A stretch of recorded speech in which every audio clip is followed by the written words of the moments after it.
Hi, everybody. Tonight, I invite you to drift with me into a tale whispered through the wind-blown canyons and sun-baked plains of a land so wild and untamed that most souls who dared to cross it did not cross it twice. This is the story of why you'd never survive the Wild West, a realm of dust and desperation, of rattling spurs and restless spirits, where the promise of gold glimmered brighter than reason and death rode beside every traveler. So, settle beneath your blankets, close your eyes if you wish, and listen as we step softly into a world both brutal and strangely beautiful. It begins with a lone figure, trudging through the wavering heat of a late summer day.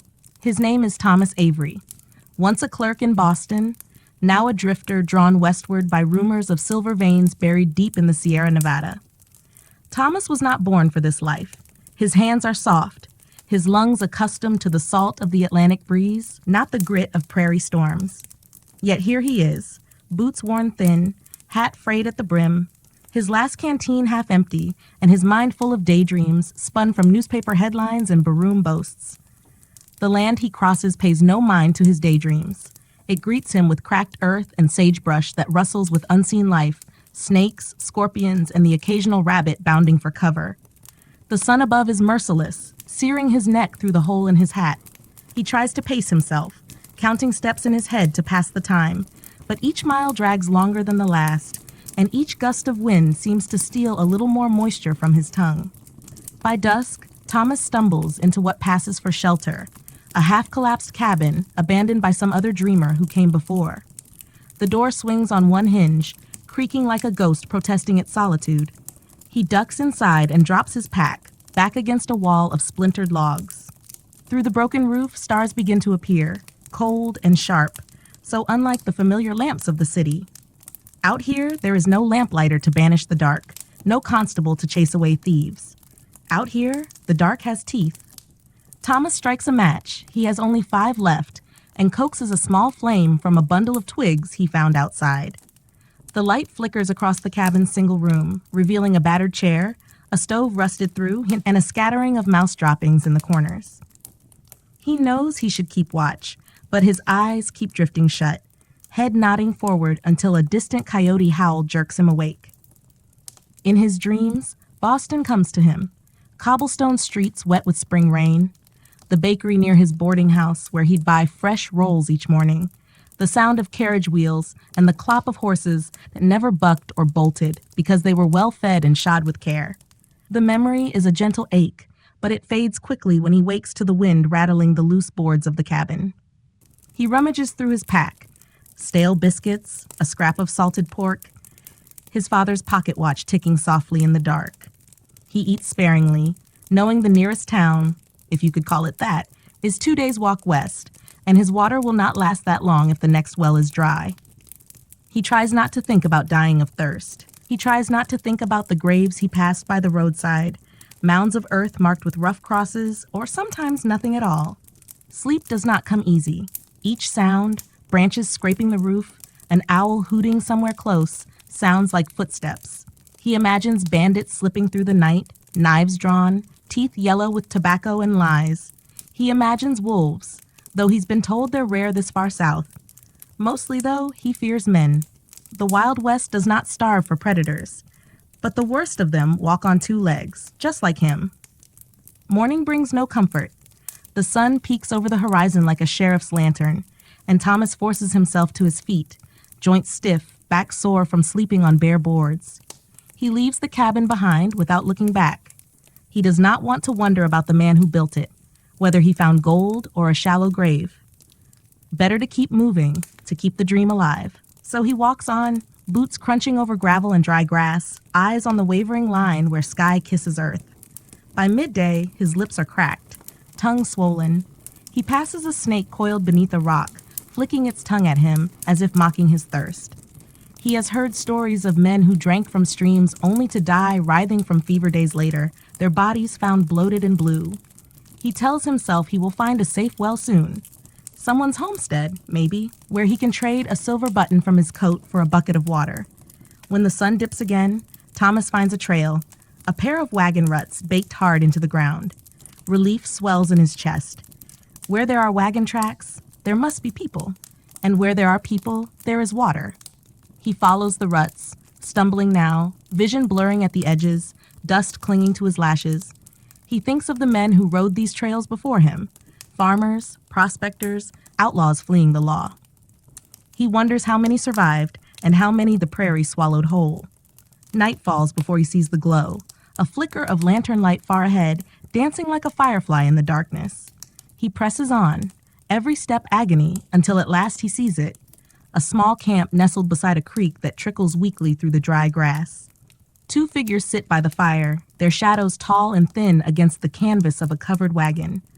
Thomas wants to cry out, to run forward, but instinct grips him tight. Strangers by firelight in the Wild West are not always friends. He crouches low, heart pounding, listening to their voices. One man laughs, a harsh bark that cuts through the night. The other mutters something Thomas can't quite catch. He weighs his choices in silence. Step forward and beg for mercy, or turn back into the dark where thirst waits to claim him. He clutches the pocket watch in his palm, its ticking steady against his pulse, and draws a breath that tastes of dust and desperation. Somewhere out in the dark, a coyote cries again, and the wind sighs through the grass like a warning. The Wild West does not care who you were before. It cares only how long you can last. And Thomas Avery, clerk turned wanderer, is about to find out just how merciless this land can be. The fire crackled softly, casting shifting shapes against the wagon's canvas. Thomas stayed low behind a stand of brittle sage, his breath caught between his teeth. He could just make out the two men now. One older, heavyset with a thick beard that caught the light like tangled wire. The other younger, wiry, his hat tipped low so only his jaw was visible. They spoke in low tones, passing a battered tin cup between them, laughter drifting up like sparks to the empty heavens. Thomas's throat burned at the sight of the cup. He imagined the water inside, cool, maybe sweetened with coffee grounds if they had any to spare. His tongue felt like rough leather against his teeth. He knew he should wait, watch longer, but the thirst clawed at him more fiercely than fear did. He pressed a hand to his chest, feeling the watch beneath his shirt, his father's watch, silver and steady, its tick a fragile tether to gentler times. He thought of his mother's voice, how she'd once told him to trust in the kindness of strangers. But she'd never known these plains, never smelled the gunpowder and blood that lingered in every saloon and stagecoach. Still, the choice was plain. If he stayed hidden, he would not live to see dawn. So he stood slowly, heart drumming against his ribs like a signal drum in some distant fort. The older man saw him first. A flicker of movement, a hand drifting towards the rifle propped against the wagon wheel. The younger man straightened, his shoulders tense beneath his dusty coat. "Evenin'," Thomas rasped, his voice raw from disuse. He lifted both hands, palms empty, the universal sign of a man too weak to fight. I mean no harm. Just need some water." The older man squinted at him through the firelight, his eyes reflecting a cold, cautious gleam. For a heartbeat, no one spoke. Then the young one chuckled, low and sharp, a sound that made Thomas's skin prickle. "Water, huh?" The young man said. "Ain't we a lucky pair, Bill? Stray dog come begging at our fire." Bill grunted, but did not lower his hand from the rifle's stock. "Where's your horse, son?" Thomas licked cracked lips, tasted copper. "No horse. Lost it 2 days back. Been walking since." The younger man, Tom thought he might be called Levi from the way Bill spat the name later, stood and strolled closer, boots crunching over the grit. He smelled of sweat and stale whiskey. He leaned in, nose almost touching Thomas's. His breath was warm and sour. "Got any coin?" Levi asked. "Silver? Gold? Something worth that drink you're begging for?" Thomas fumbled with his coat, fingers stiff. He pulled out the pocket watch, its chain tangled in a buttonhole. The sight of it seemed to please Levi. His grin spread wide, teeth crooked and yellow.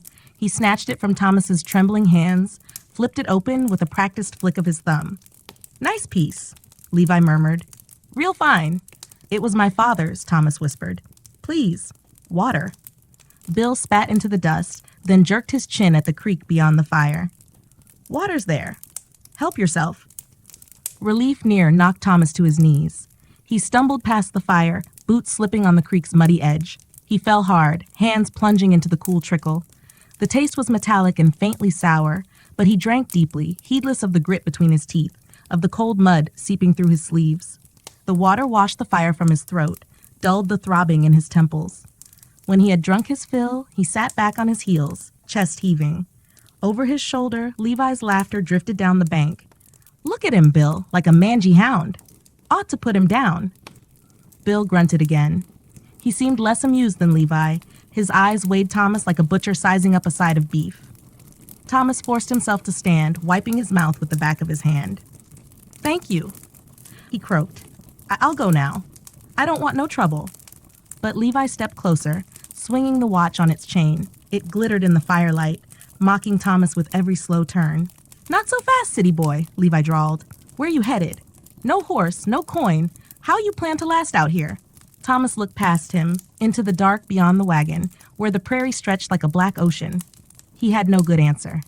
The dream of silver mines and easy fortune felt childish now, something for dime novels and saloon tales, not for men with blistered feet and empty bellies. "I'll find work," Thomas said, voice barely steady.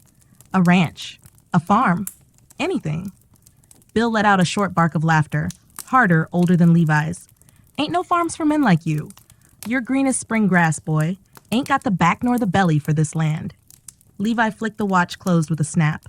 "Tell you what, you want to earn this drink? You stay the night. Help us load up in the morning. Maybe we let you follow us to Tombstone." Thomas hesitated. Every scrap of sense screamed at him to slip away into the dark, but the creek water had only postponed his dying. He could not last 2 days more on hope alone, so he nodded, slow and careful. "All right," he murmured. Levi clapped him on the shoulder, too hard, too friendly, and steered him back to the fire. They gave him no blanket, no share of their whiskey. Just a patch of dirt near the wagon's wheel and a coil of rope tossed beside him, like a quiet reminder of who was master here. Thomas curled up beside the wheel, his eyes drifting shut against the pull of the flames. The night wind carried the smell of grease and smoke, of sweat and damp canvas. Somewhere beyond the circle of firelight, coyotes yipped and barked at the half moon. Sleep came for him like a thief, and in the last drifting moments before he fell under, Thomas dreamed of Boston again, of gas lamps flickering through fog, of warm bread and church bells, of a mother's gentle hand on his cheek, telling him to come inside, come inside. The night is no place for good men. But out here, good men were few, and the night belonged to wolves dressed as men. Thomas Avery, clerk turned drifter, had begun to learn this cruel truth. And the Wild West, hungry, patient, waited for him to learn the rest. Dawn arrived without ceremony, brushing pale fingers of light across the dusty camp. Thomas woke to the crackle of the dying fire and the sound of boots shuffling nearby. His back ached from sleeping on hard ground, his clothes stiff with creek mud and the cold of the night. For a moment, he could almost pretend he was waking on his narrow cot back in Boston, the city's heartbeat muffled by thin walls and morning fog. But when he opened his eyes, he saw Levi's boots first, cracked leather, caked with dry grass and old mud. "Up!" Levi barked, nudging Thomas's ribs with the toe of his boot. "Day's wasting." Thomas pulled himself upright, every muscle stiff, tongue heavy with the taste of creek water and fear. Bill crouched by the wagon, tying down crates with thick hemp rope. His eyes flicked to Thomas, then back to his work, uninterested, unmoved. "Get that barrel up," Bill said, voice like gravel in a tin cup. He jerked his chin toward a small cask beside the wagon's wheel. Water, maybe whiskey, Thomas couldn't tell. Either way, it was heavy. He staggered under its weight, arms trembling as he heaved it onto the back of the wagon. Levi watched him, grinning wide around a piece of dried meat he tore with yellowed teeth. "Ain't you a fine pack mule? You ever worked a ranch, Boston boy?" Thomas shook his head, trying to steady his breath. "No, sir." Levi barked a laugh. "Didn't think so. Hands soft as a schoolmarm's. Bet you never even mucked a stable." Thomas didn't answer. His throat burned with the urge to snap back, but he swallowed the words. Out here, words could get a man killed quicker than a bullet. He hoisted another crate, lighter, filled with tin cups and battered cooking pans. His back twinged with every step, but he kept moving, piling the supplies into the wagon until his shirt clung to him with sweat. When the wagon was loaded, Bill kicked dirt over the dying fire and climbed up to the driver's bench. Levi tossed Thomas a dry heel of bread, hard enough to crack a tooth, and motioned for him to climb in back. "Keep quiet. Keep still," Levi said, And don't be thinking you'll jump off and run. Ain't nothing out there but sun and bones. Thomas nodded, biting into the bread, forcing it down his dry throat. The wagon lurched forward, wheels creaking in protest as the horses strained against the traces. They followed the faint track along the creek for a mile or so before the land opened wide again, rolling plains dotted with low scrub and the occasional lonely mesquite. The sun rose quick and pitiless, burning the chill from the air and baking the sweat to Thomas's skin. He huddled in the shadow of a barrel, watching the back of Bill's broad shoulders sway with each jolt of the wagon. Levi rode alongside, mounted on a lean dun horse, his rifle slung casual across his lap. Every so often, Levi glanced back at Thomas and smiled, an expression that held no warmth at all. Hours dragged by. Dust caked Thomas's throat until every swallow felt like sandpaper. He tried not to think about the water barrel inches from his knee, how easy it would be to pry the lid and drink deep. But he knew better. One slip, one moment of foolish hope, and Levy's rifle would speak. Around noon, they stopped beneath the scant shade of a twisted cottonwood. Bill opened the water barrel, filled 2 tin cups, and handed one to Levi. They drank slow, savoring each mouthful. When Thomas reached for the dipper, Levi's boot landed on his wrist, pressing bone to wagon bed.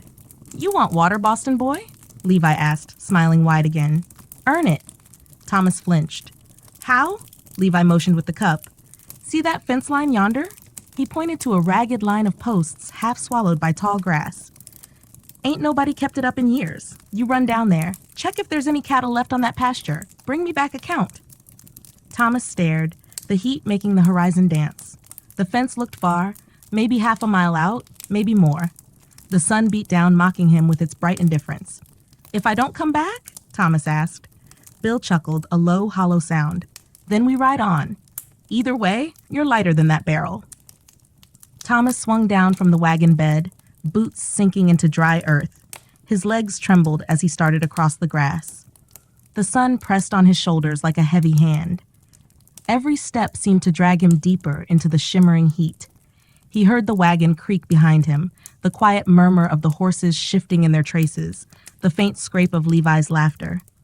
The grass whispered around his ankles, hiding stones and thorny burrs that bit through his socks.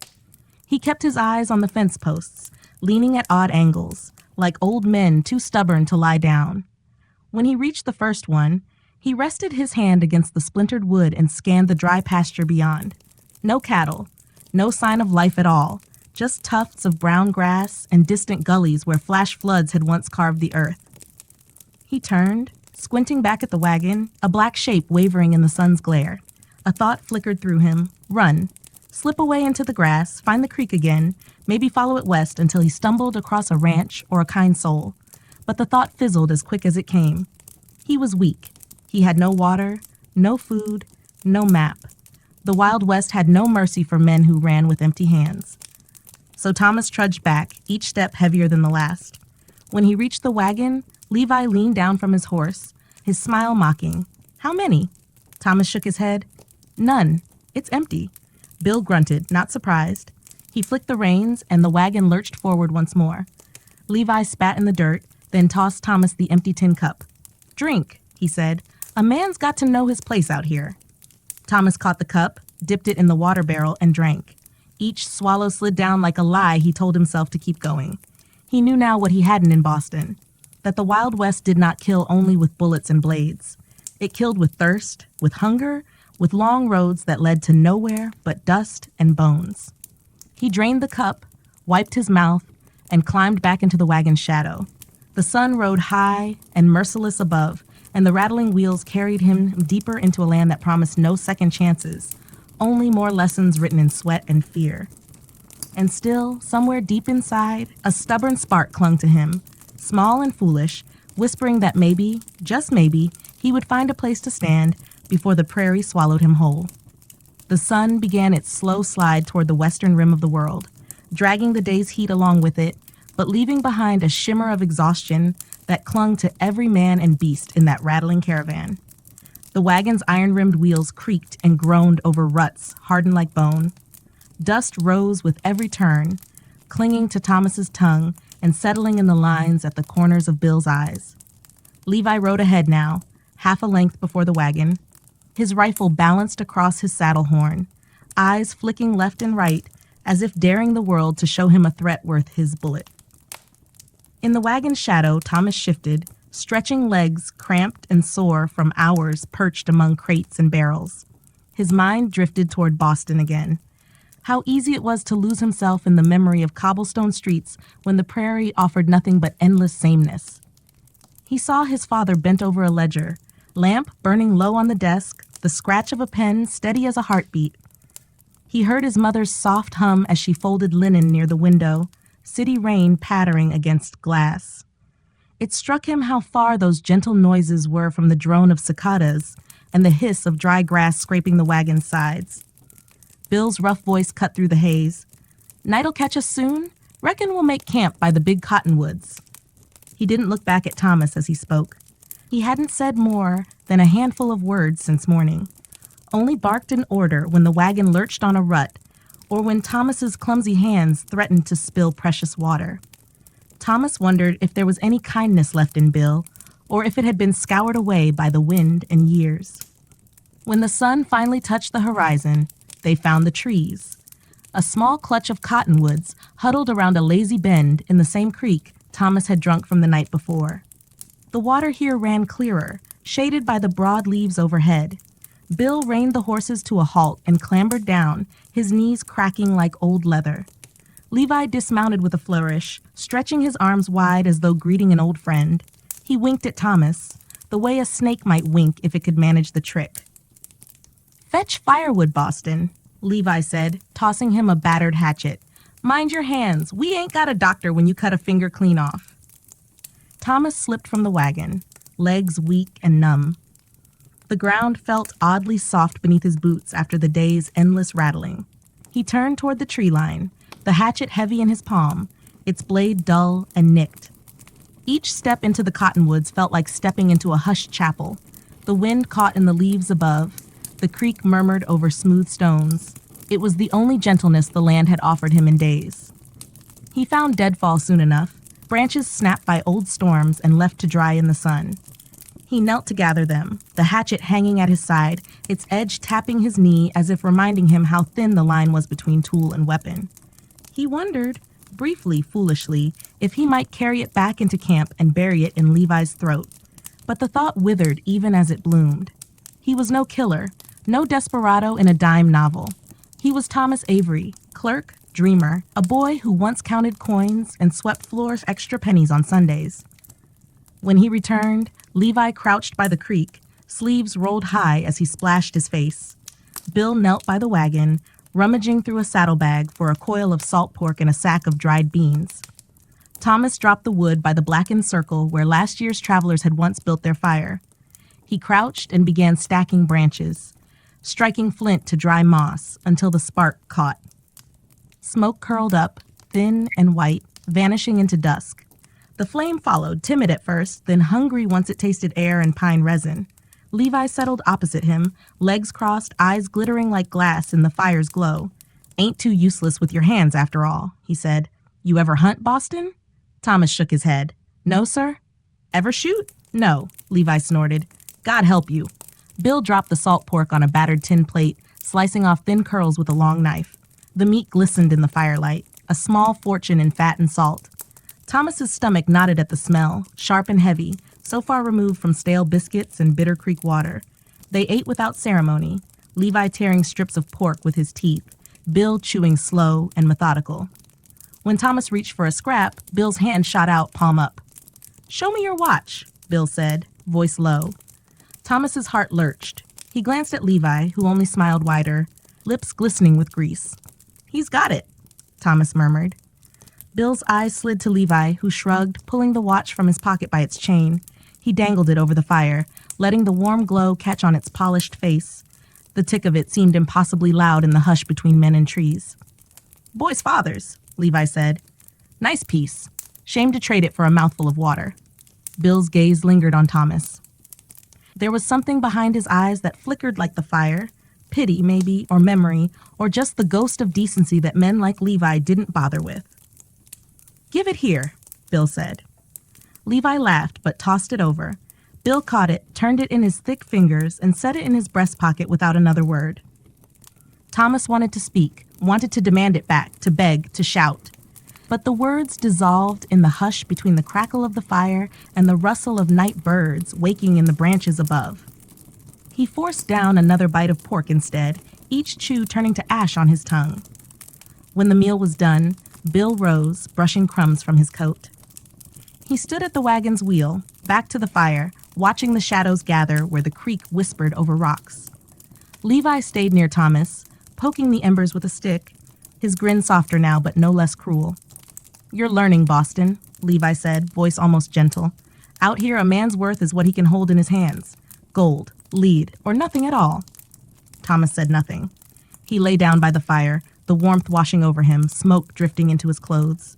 Overhead, stars spilled out across the dark like spilled salt, hard, cold, uncountable. Somewhere to the west, a coyote's yip rose and fell, and Thomas Avery felt the last warmth of his old life flicker like an ember in the wind. The Wild West watched him close his eyes, and the night pressed close, ready to remind him again just how little mercy it had left to give. Sleep did not come easy, though Thomas's body begged for it. He lay curled near the fading warmth of the fire, eyes flickering open at every snap of a twig or rustle of leaves in the cottonwoods overhead. Bill's broad silhouette stood sentry near the wagon, a black shape half merged with the deeper dark beyond. Levi had stretched out on a bedroll opposite Thomas, hat tilted low over his face, one hand resting possessively on the rifle across his chest. The night air carried a damp chill that wormed through Thomas's thin coat. He tucked his arms tight against his chest, trying to hold what little heat the fire's embers offered. Now and again the wind shifted, carrying the soft murmur of the creek, a promise of water that had already cost him his father's watch and what scraps of pride he had left.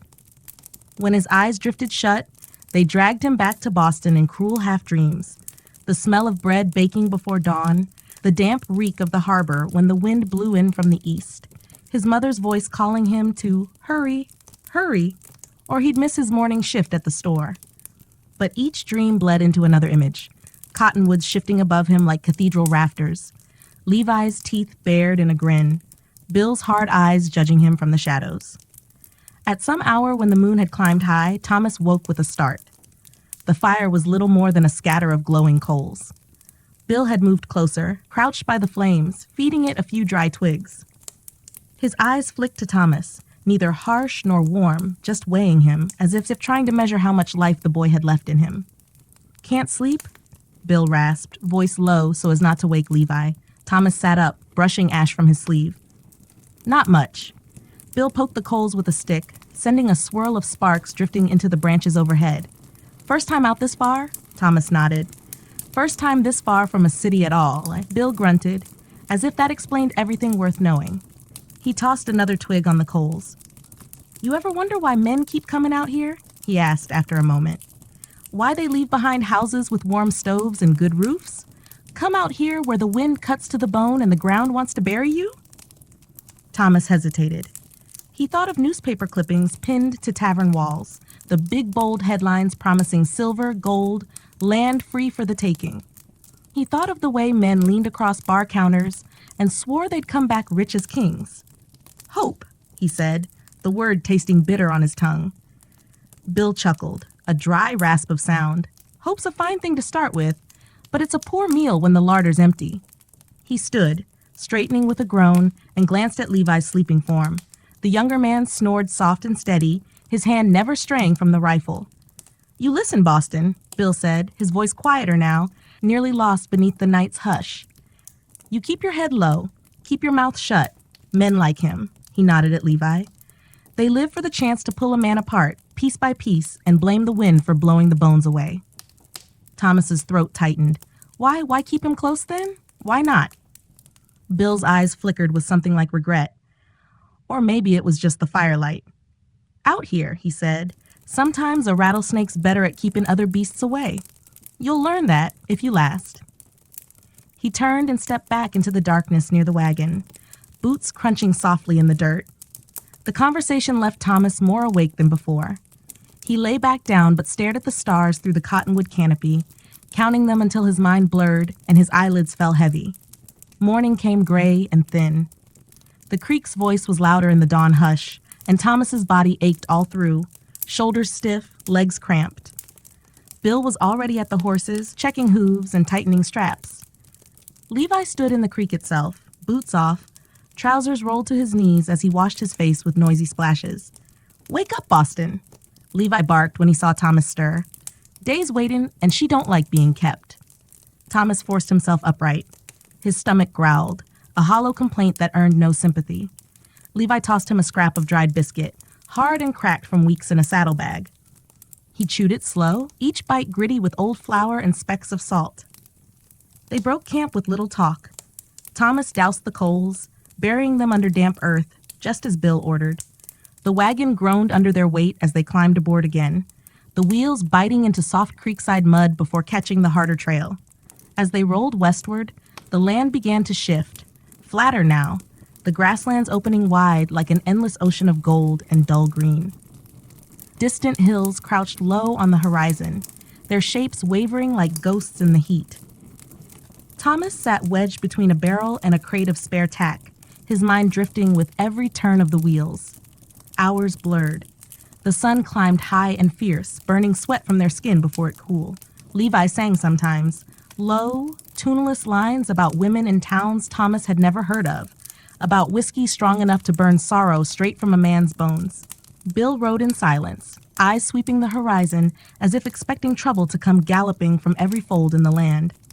By late afternoon, they crested a low rise and saw it, a shape on the trail ahead, dark against the dusty gold. As they drew closer, the shape resolved into a wagon. Abandoned or broken, its canvas roof torn like an old sail, its wheels half buried in the road's soft shoulder. Bill hauled the reins, slowing their horses to a stop. Levi tipped his hat back, whistling low. "Well now," Levi said, grin wide, eyes bright. "Ain't this a fine bit of luck?" He swung down from his horse, rifle already loose in his hand. Bill motioned for Thomas to stay put, but said nothing more. The two men stepped forward, boots crunching dry earth, the only sounds in the hush that seemed to swallow the breeze itself. Thomas shifted to the wagon's edge, peering around a crate.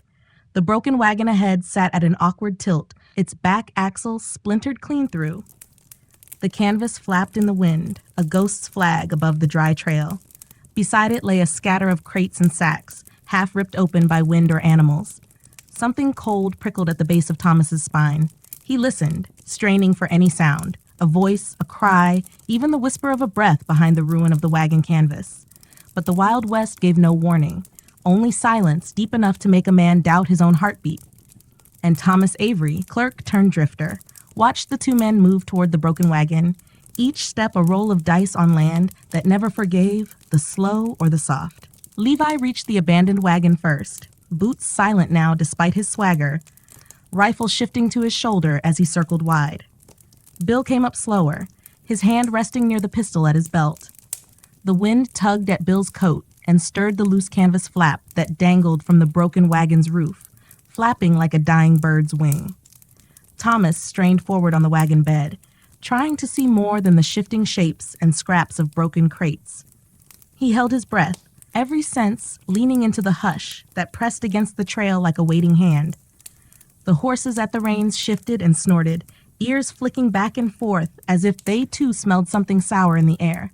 Levi's voice rose, low but clear enough to carry. "Ain't no fresh tracks," he called over his shoulder. "No blood I can see. Just left it to the sun and the buzzards."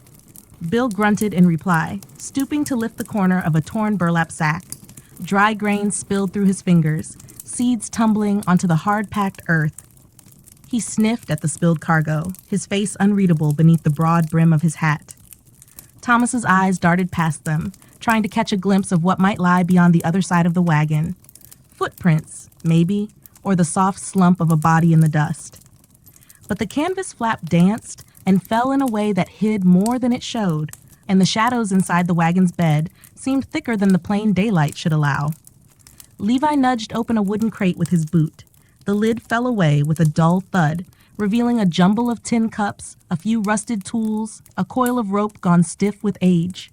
He spat into the dirt, the sound sharp in the quiet. Nothing worth lifting, Levi said, almost to himself. No coin, no bullets. Fools must have thought the trail'd spare 'em. Bill straightened, glancing back toward Thomas. For a heartbeat, their eyes met, and Thomas saw the question there. What did this place mean to them all? A sign of luck? A warning? Or just the ordinary tragedy that the plains offered to men who wandered too far with too little? Bill turned back to Levi. Check the back, he said.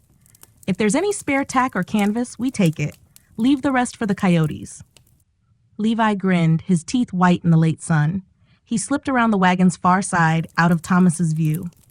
Thomas leaned forward more, straining to hear the crunch of Levi's boots in the dry grass, the rustle of the torn canvas. Then, nothing. Silence again. Too deep, too sudden. Bill seemed to sense it too. His shoulders stiffened beneath his coat, his hand drifting to rest fully on the pistol's grip now. Thomas swallowed hard. His pulse drummed in his ears. A voice split the quiet, sharp, cracking like a whip. Not Levi's voice. Another man, hidden behind the far side of the broken wagon. Drop it! Easy now, cowboy!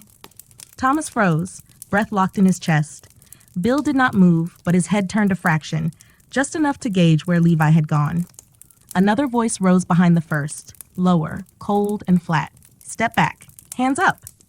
Bill's shoulders lifted, then lowered with a deep breath, and he slowly raised his arms, palms out. The wind gusted once more, snapping the canvas aside just long enough for Thomas to glimpse a figure behind Levi.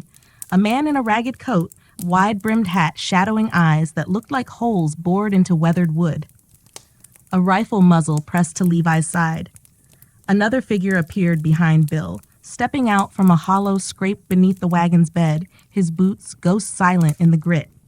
Thomas's fingers gripped the edge of the wagon where he crouched. He wanted to sink lower, vanish between the barrels and crates like a snake into its burrow. He could see Levi's face now. No grin this time, just teeth clenched tight as he glared sideways at the man with the rifle. The man behind Bill spoke next. Name's Fowler, he said, his voice a dry rasp. I reckon you boys can guess what comes next. Bill didn't flinch. Ain't much worth your trouble, he said evenly. Broken tack, dry grain, busted axle. Fowler's laugh was soft and short. We'll decide that for ourselves. He stepped closer, pressing the barrel of his revolver into the small of Bill's back. From Thomas's angle, all he could see was Bill's shoulders, squared and still. Levi's eyes darted once, toward the trail behind Thomas's wagon, then flicked back to Fowler's man. Thomas's mind raced. His mouth tasted of copper, his heartbeat a hammer in his chest. He could slip down, crawl under the wagon, vanish into the grass. But where would he go?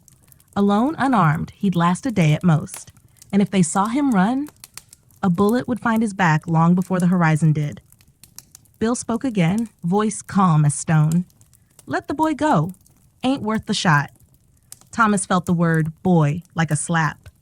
The strangers didn't know he was there, hidden behind barrels, breathing shallow enough to hurt his ribs. He wondered if Levi would give him up with a laugh, point him out like a lost pup behind the fence. But Levi said nothing. His jaw twitched, one hand flexing near his belt but nowhere near his holster.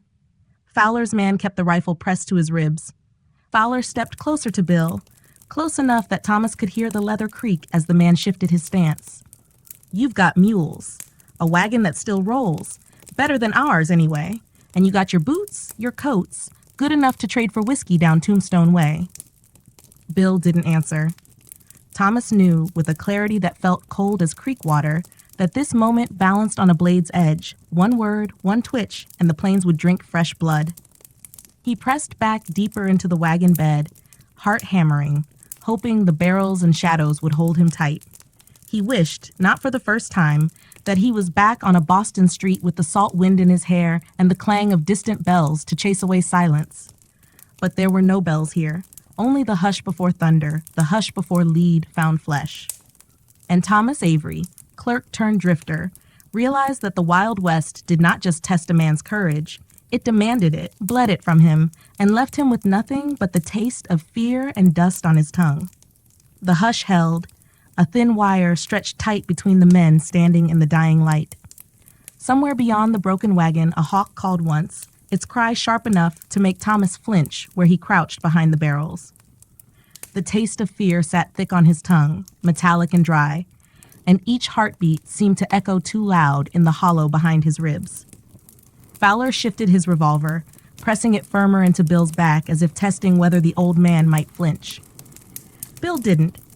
He stood rooted as a fence post, shoulders broad, the brim of his hat throwing shadow over eyes that gave away nothing. Levi, half turned toward the man with the rifle at his ribs, kept one hand half raised, the other hanging loose at his side, dangerously close to the belt knife Thomas had seen him sharpen by 100 fires. No one spoke. The wind rattled the torn canvas overhead.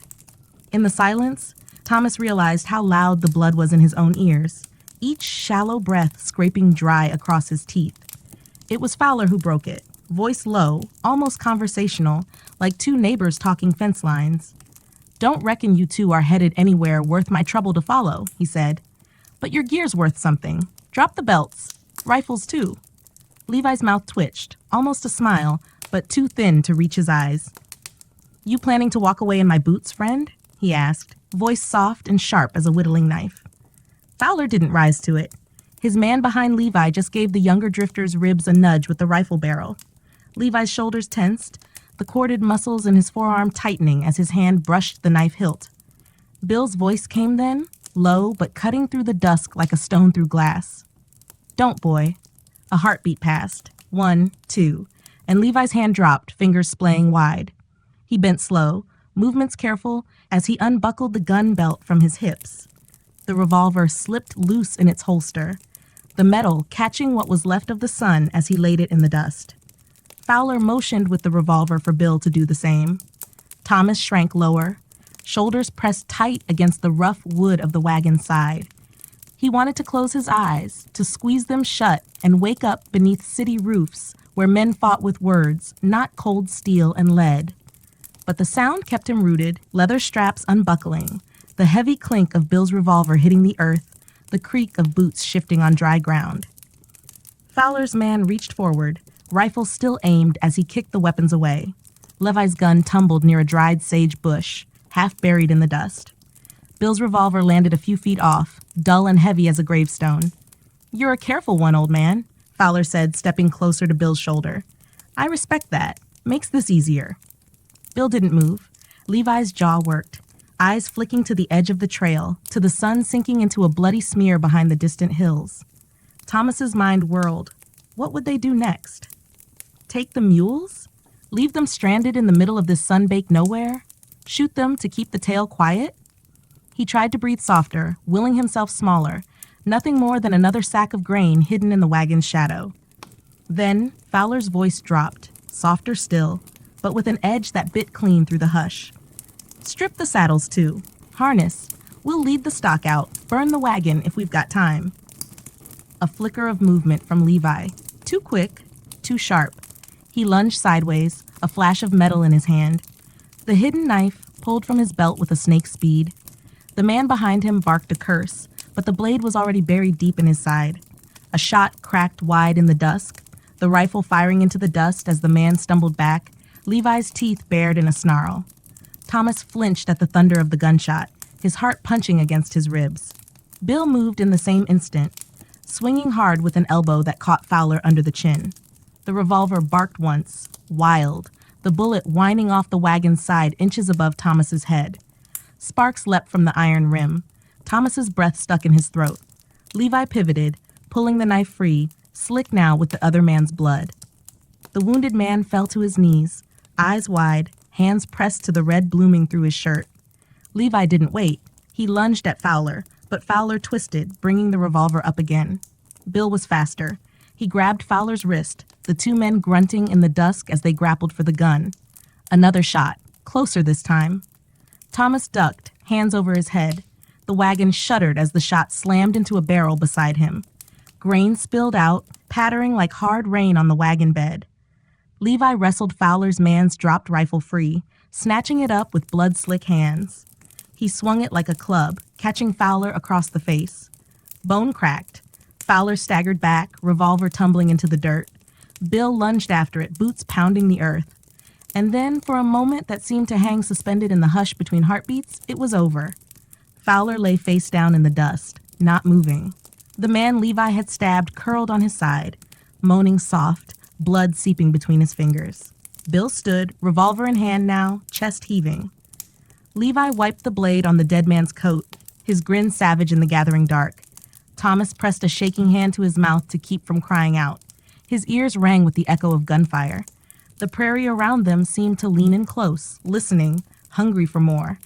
Bill turned, his eyes landing on the wagon, on Thomas, who sat frozen among spilled grain and cracked barrels, eyes wide as the moon rising behind the cottonwoods. "Get down here," Bill growled, voice rough as gravel. "Now." Thomas stumbled from the wagon bed, boots crunching in the spilled seed. His legs barely held him upright. Levi stood beside the broken wagon, wiping sweat and blood from his brow, the rifle resting casual across his shoulder. "Well, Boston," Levi said, voice a rasping hiss between his teeth. "You're still alive. Didn't think you had the sense to stay put." He laughed then, sharp, humorless, echoing through the dusk. The Wild West had taken its first bite of Thomas Avery's soul, and as the bodies cooled in the dirt, the wind carried the scent of blood and gunpowder far across the empty land. The prairie seemed to hush itself in the aftermath. No wind rustled through the torn canvas now. No hawk called overhead. Even the creek they'd left behind felt like a half-remembered dream, its murmur too soft to reach this place where death had come swift and loud. Thomas stood ankle-deep in spilled grain, legs trembling as if the earth beneath him threatened to slip away entirely. Bill holstered his revolver with slow, deliberate care, as though each movement might keep the violence contained a moment longer. Levi bent over Fowler's lifeless body, fingers deft as he rifled through the man's coat pockets. He came up with a battered tobacco tin, a few crumpled banknotes, and a thin silver ring that he twirled once on his fingertip before slipping it into his own pocket. "You reckon they got friends close by?" Levi asked, his voice still riding that edge between laughter and a growl. He nudged the dead man's boot with his own, as if daring it to twitch. Bill's eyes flicked to the horizon, where the sky smudged from purple to deep, star-pricked blue. "Don't know. Don't plan to wait and find out." He stepped over to the man Levi had stabbed, who now lay half-curled under the broken wagon. His breaths were shallow, ragged, each exhale bubbling through blood on his lips. For a moment, Thomas thought Bill might kneel, might offer a word or a sip of water. But Bill only looked down, expression carved from old wood. "You ride this trail again?" Bill said low, though the man's glazed eyes seemed to see nothing at all. "You better come with more than shadows." A flicker of pity crossed Thomas's chest, but it sank quick under the memory of gunfire and the crack of bone. Levi wiped his blade clean once more, this time on the hem of the dying man's coat. He caught Thomas staring and barked a laugh sharp enough to cut the hush. "You best get used to this, Boston," he said, voice bright and cruel in the deepening dark. "This here's the toll the land takes. No coin, no chit, just blood and what's worth carrying." Thomas said nothing. His mouth felt full of dust and ashes. The last orange stain of sunset slipped behind the low hills, and night pressed close, heavy with the scent of spilt grain and spilled life. Bill turned back to the wagon, his voice brisk and hard. "Get the tack back on the mules. If we ride through the night, we'll make the next water hole by dawn. Better moving than waiting for any more of Fowler's breed." Thomas clambered to obey. His hands fumbled with the harness straps, raw skin scraping leather as he worked by feel in the dusk. Levi loomed nearby, half shadow, half grin, the rifle now slung casual over one shoulder. He kept humming low, an off-key snatch of some old song that only made the night feel wider. They left the broken wagon behind them, Fowler's man still breathing shallow as they rode away, though Thomas guessed he wouldn't see another sunrise. The trail stretched black and narrow under the rising moon. The wheels thumped soft against ruts half hidden by grass. Bill sat stiff at the reins, hat brim pulled low. Levi rode alongside again, the new rifle resting easy across his thighs, fingers drumming along the barrel, as if each tap struck some secret tune only he could hear. Thomas huddled among the crates, the spilled grain crunching under his boots each time the wagon jolted.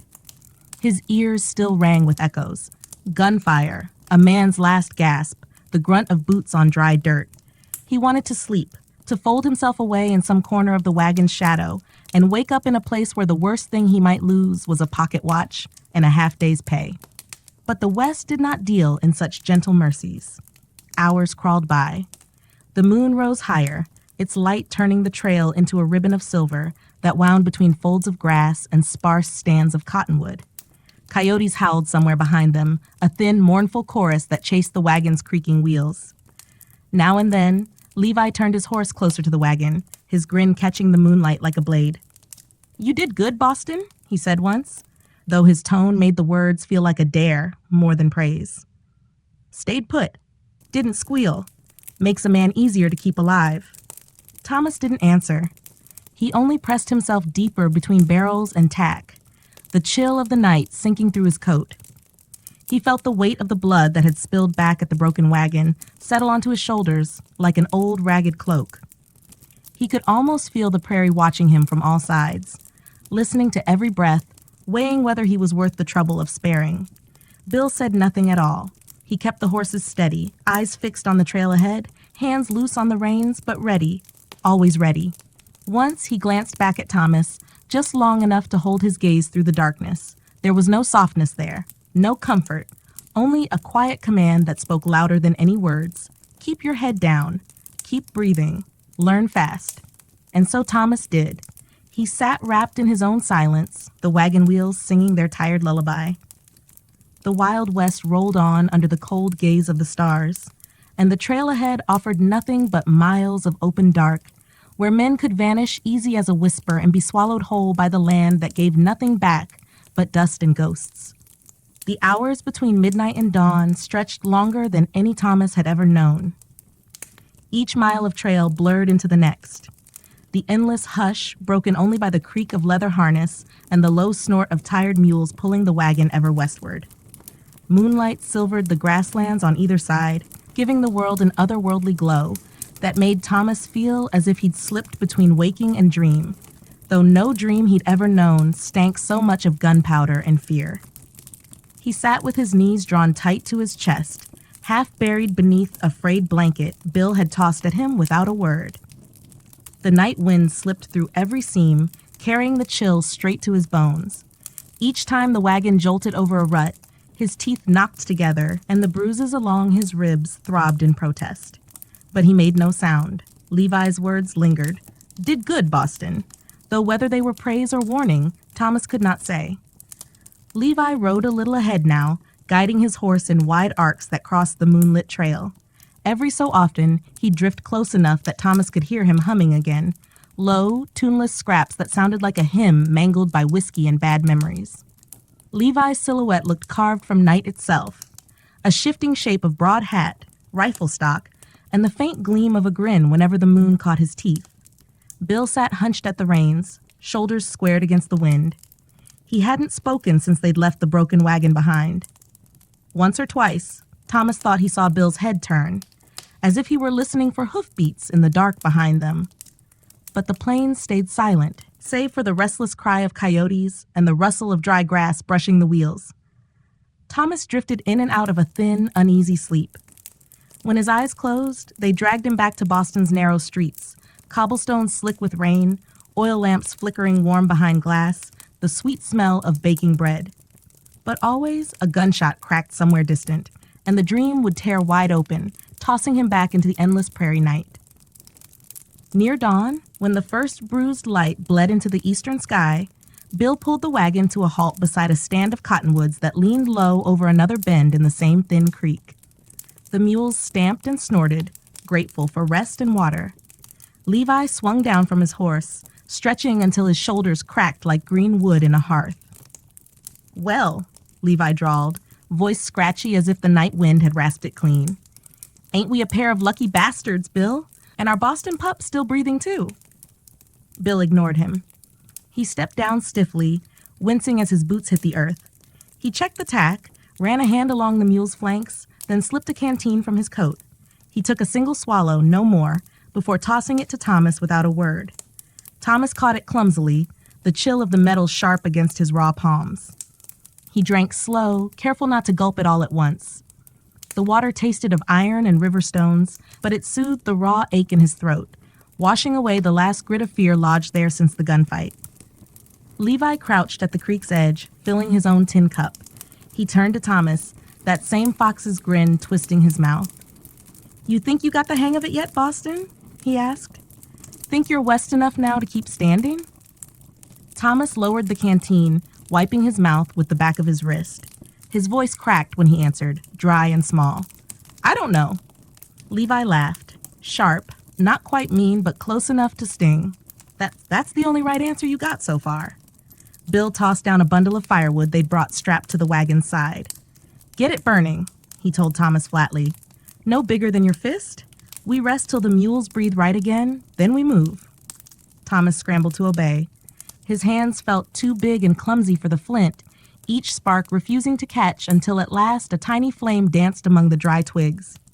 He hunched over it, feeding it slivers of bark, trying not to think about how little warmth it offered against the chill that sank deeper with each breath. Levi watched him, squatting near the fire with his cup braced against one knee. So, Boston, tell me again, what you come out here for? Gold? Land? Or just running from something back home? Thomas stared into the flames, the shadows painting Levi's grin into something that seemed to flicker like the fire itself. He could have lied, could have told them some grand story about gold veins and silver towns and letters sent home promising riches. But the truth slipped out before he could catch it. I didn't want to count coins anymore, Thomas whispered. Didn't want to be a clerk forever. Thought there'd be more out here. Bill let out a sound that might have been a laugh or a grunt of disgust. It was hard to tell in the half-light. Levi snorted into his cup. More, he echoed, mocking the word gently. Well, Boston, there's more. All right, more miles, more dust, more men with more guns. Plenty of that to keep you busy. Thomas said nothing. The fire crackled between them, tiny and fragile under the wide sky. The dawn light thickened behind the cottonwoods, soft gold against the river's slow bend. He wondered if he'd ever see a city's warm window light again, if he'd ever taste bread baked by hands that didn't smell of sweat and iron and blood. He didn't dare ask. Not here. Not yet. Bill crouched to toss a few more twigs onto the fire. His voice was rough as old rope when he spoke again, softer now, but no kinder. You keep moving, boy. You do what you're told. And if luck don't spit in your eye first, maybe you'll see that more you came for, or what's left of it. Levi laughed at that. Quiet and sharp, drifting into the hush like an owl's cry. The fire danced on, its glow too small to push back the big dark that waited just beyond the cottonwoods. And Thomas Avery, clerk turned drifter, turned his face to the coming dawn and wondered if surviving another night in the Wild West would cost him more than the life he'd left behind. The sky above the prairie on the 10th night was wide and unbroken, a silken tapestry of stars gently drifting over a land so vast it seemed to breathe. The wind was soft as a whisper, but carried with it the scent of dust and distant fires. You, weary from another day of this relentless trek through the Wild West, sit beside a dwindling flame, its glow a fragile island of warmth in a sea of darkness. Around you, the world feels empty, yet alive, in a way that keeps your heart uneasy. The prairie grass rustles with secrets, the coyotes call to one another in the distance, and every so often, the soft drumming of hooves reminds you that you are not truly alone out here, even if you see no soul. Your supplies are fewer now. The dried beans taste of grit and sorrow. The water in your canteen is tepid, the last drops you managed to draw from a muddy stream you stumbled upon near dusk. You find yourself thinking of the town you left behind, its false promises of fortune and gold. You had imagined yourself returning with pockets full, head high with pride. But here, beneath the stars, you can feel how swiftly the West strips a person down to bone and wish. The fire crackles, then sighs. You feed it the last of your tinder, some broken branches, a handful of dry brush, and watch the flames dance and fade, casting fleeting shadows against the canvas of your lean-to. Each shadow seems to move with a mind of its own, flickering in and out of shape, like specters of the men who tried this trail before you. You pull your coat tighter around your shoulders. The nights out here chill the bones in a way that feels personal, as if the land itself resents your intrusion. You wonder how many settlers sat just like this, curled up in threadbare blankets, hoping dawn might forgive their trespass. Some made it through, you remind yourself, but you have heard enough stories to know that more were lost than found. Sleep comes reluctantly. You drift in and out, ears always half awake to the sounds that might mean danger. The creak of leather, The crunch of footsteps, the low growl of a hungry beast. When your eyes close, they dream of things that coil and strike. Bandits with eyes like coals, snakes in the grass, men who smile wide while they steal what little you carry. Tonight, though, there is another worry threading through your half-slumber. The thought that someone might be tracking you. Back in that last trading post, you traded a horse blanket for a loaf of bread. The man you dealt with, broad-shouldered and broad-smiled, had a way of looking at you that made your skin itch. He asked too many questions. Where you were headed, what you carried, whether you had kin waiting for you at the end of this road. You lied, of course, but you suspect he knew it. Out here, rumors and desperation grow like weeds. You know that sometimes when the moon is high, desperate men follow lonely travelers. They wait for the fire to fade, then slip through the darkness, blades drawn. You touch the handle of the small pistol tucked beneath your bedroll, its metal cold as the earth beneath you. It is no comfort. You've never had to fire it at a man. You hope you never will. As the hours crawl by, the night stretches longer than you ever imagined. The stars shift above you, ancient and indifferent to your fear. You wish you could find solace in their beauty, but the cold keeps creeping in, burrowing through your coat, your skin, your ribs, until you feel you might rattle apart. When sleep does finally claim you, it does so like a thief, quick and silent, pulling you under before you can resist. And there, in that uneasy dreaming, you walk a road that seems to stretch on forever. The prairie rolls endlessly in all directions, but no matter how far you go, there is no cabin, no fence, no welcoming light. Just the wind at your back, the crunch of gravel under your boots, and the sense that somewhere, just out of sight, something follows. Morning, when it comes, arrives like a dull blade. You wake to the gray hush before dawn, your breath misting in the air. The fire has died to ash. You brush your fingers through the cold embers, feeling for any warmth left to cling to. There is none. Your horse stands a few paces away, head lowered, eyes heavy with the same exhaustion that clings to your bones. You speak to him in a soft murmur, telling him he's a good boy, promising that there will be water ahead, grass, a chance to rest. He flicks an ear but says nothing, of course. Out here, it feels as if even the animals have learned to keep their silence. You pack your things slowly, carefully, making sure you leave no sign behind. You've heard the tales, how a man's fire ring, his scraps, his careless boot prints can be a beacon for those who wish him harm. You tie your bedroll, cinch your coat tight, adjust your hat low over your brow. The rising sun spills gold over the horizon, but it does not warm you. It only reveals how far you still have to go.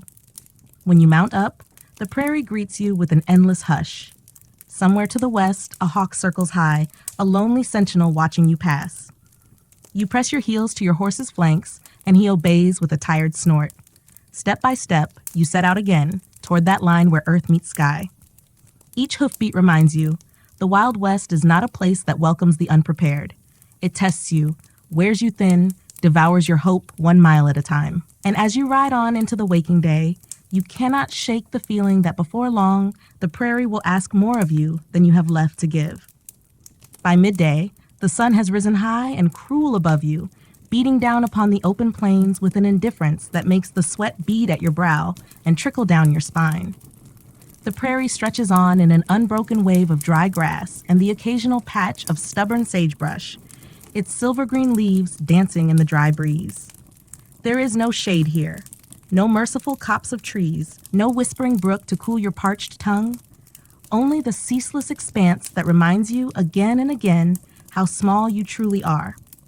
Your horse plods on, his head low, nostrils flaring as he searches for any trace of water. You scan the horizon until your eyes blur, praying for a dark line that might promise a creek bed or a distant stand of cottonwoods. But the land offers nothing today, just a shimmering haze that dances along the edge of your vision, mocking you with the hope of mirages. It is on days like this that you think back to the stories you heard as a child, tales of wide rivers, rich mines, towns that sprang from the earth overnight like miracles. They spoke of the West as a land of bounty, of second chances, of fortunes waiting to be plucked from the soil. No one told you about the miles of nothingness between those shimmering dreams. No one spoke of the men found face down in dry gullies, mouths caked with dust, eyes staring at a sky that never once took pity.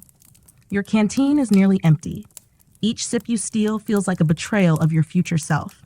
You ration it carefully, tilting it back only when your throat burns so fiercely that you fear you might lose your mind if you don't taste a drop.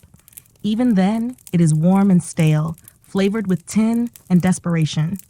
By late afternoon, you spot a lone figure on the horizon. At first, you think your mind has conjured him, a phantom born of heat and worry. But as you ride closer, you see that he is real enough, a man on foot, trudging through the grass with a limp that slows him more than the prairie ever could. He carries a long stick, perhaps a broken rifle or a walking cane fashioned from a branch, and his hat is wide but battered, drooping at the brim as though it too has grown weary. You could steer wide of him. Out here, the wary traveler trusts no stranger, for every greeting might be a ruse, every outstretched hand a lure. But something in the man's gait, the way he drags his boot through the grass, as though each step pains him, roots you to the trail. You pull up on the reins and lift a hand in greeting, your voice hoarse as you call out. He stops, lifts his head, and you see the sunburn on his cheeks, the cracked line of his lips. He squints at you, one eye swollen nearly shut, a bruise blooming purple around it. When he answers, his voice is rough, scraped raw by days without water. "Got a sip to spare?" he rasps, lifting a hand half in plea, half in apology. You hesitate. The water you have could mean the difference between life and death. Your life, your death. But so could the man's hunger or his desperation if you deny him. You swing down from your horse slowly, keeping your posture calm, your hands visible. You unstopper your canteen and step close enough to see the grime beneath his fingernails, the dried blood at the corner of his mouth. He drinks greedily, tipping the canteen so far back that you worry he might empty it in one swallow.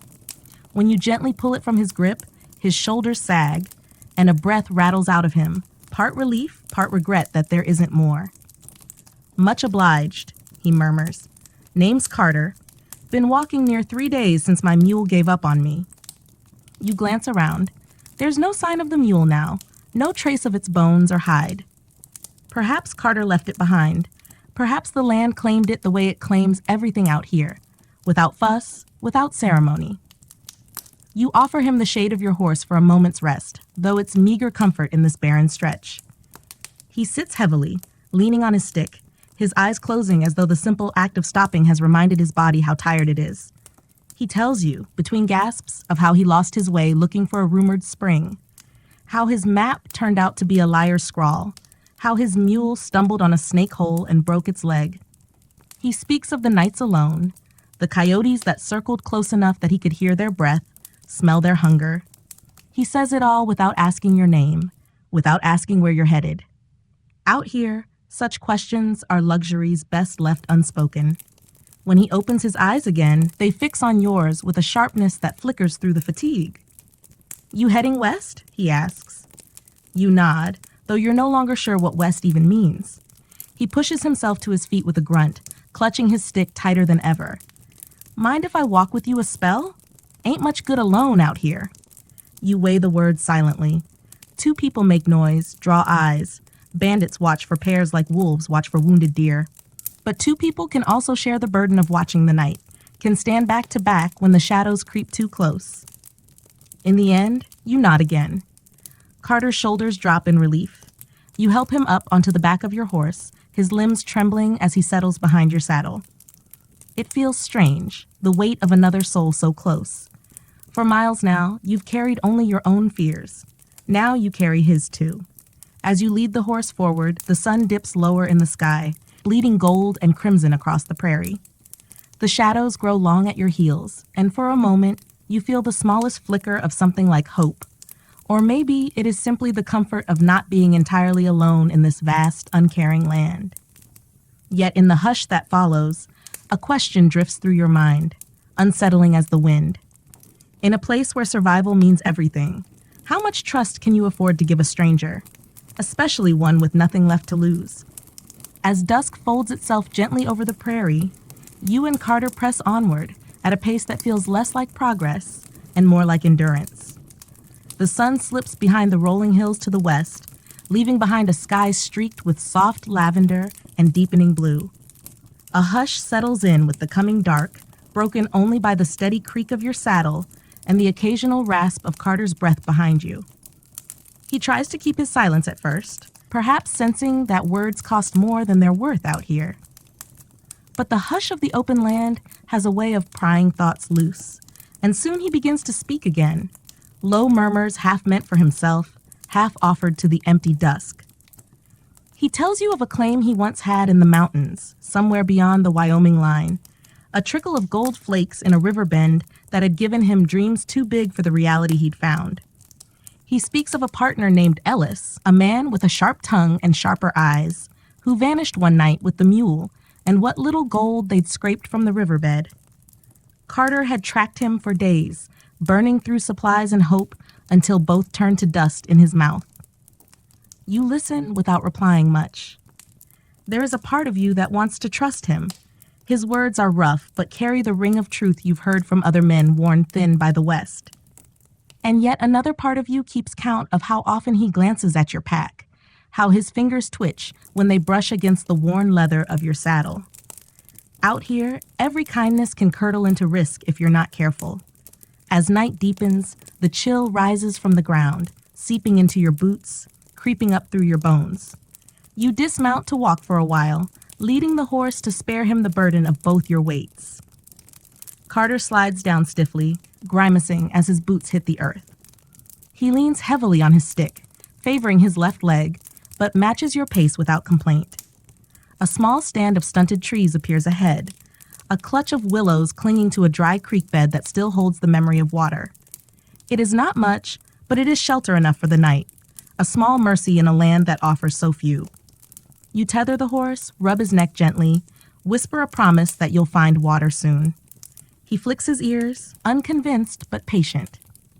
Together, you and Carter gather what meager kindling you can find: fallen branches, brittle grass, a few scattered twigs. The fire you coax to life sputters and spits, its glow barely enough to warm your hands. Still, it is something. You sit across from each other, the flames throwing fleeting light on his battered face, on the lines that worry has carved deep into his skin. After a while, Carter reaches into his coat and draws out a small cloth bundle. He unwraps it with a reverence that feels almost ceremonial. Inside are a few hard biscuits, a twist of jerky, and 2 shriveled apples that look more bruised than whole. He breaks the biscuits in half, offers you one with a rough smile. "Fair's fair," he says, and for a moment you see a flicker of the man he might have been before the prairie wore him thin, someone who believed in sharing what little good he had left. You chew the biscuit slowly. It tastes of stale flour and grit, but fills the hollow in your belly well enough. The jerky is tougher than boot leather, yet each bite reminds you that hunger has a way of making a meal out of anything. Around you, the night comes alive with its quiet chorus. Somewhere beyond the trees, a lone owl calls to its mate. The wind stirs the grass in soft sighs. You poke at the fire with a stick, watching the embers glow like fallen stars. When Carter speaks again, his voice is softer, edged with something that almost sounds like regret. "You ever think about home?" he asks, eyes fixed on the flames. You hesitate. The word tastes foreign in your mouth, too soft for this hard place. But you nod, because you do think of it, though the memory grows fainter with each mile you put between yourself and the town where you were born. You remember warm kitchens and the smell of fresh bread, the way your mother's hands would rest on your shoulders like a blessing. You remember voices raised in laughter, fields golden with wheat that never threatened to swallow you whole. "Funny thing," Carter murmurs, almost to himself. "You come out here chasing more than what you had. Gold, land, maybe a name someone will remember. But by the time you figure out you'd trade it all to be back where you started, the way home's too far gone." His words hang between you, heavy as the darkness pressing in from all sides. You watch him for a while, the flicker of the fire dancing in his eyes.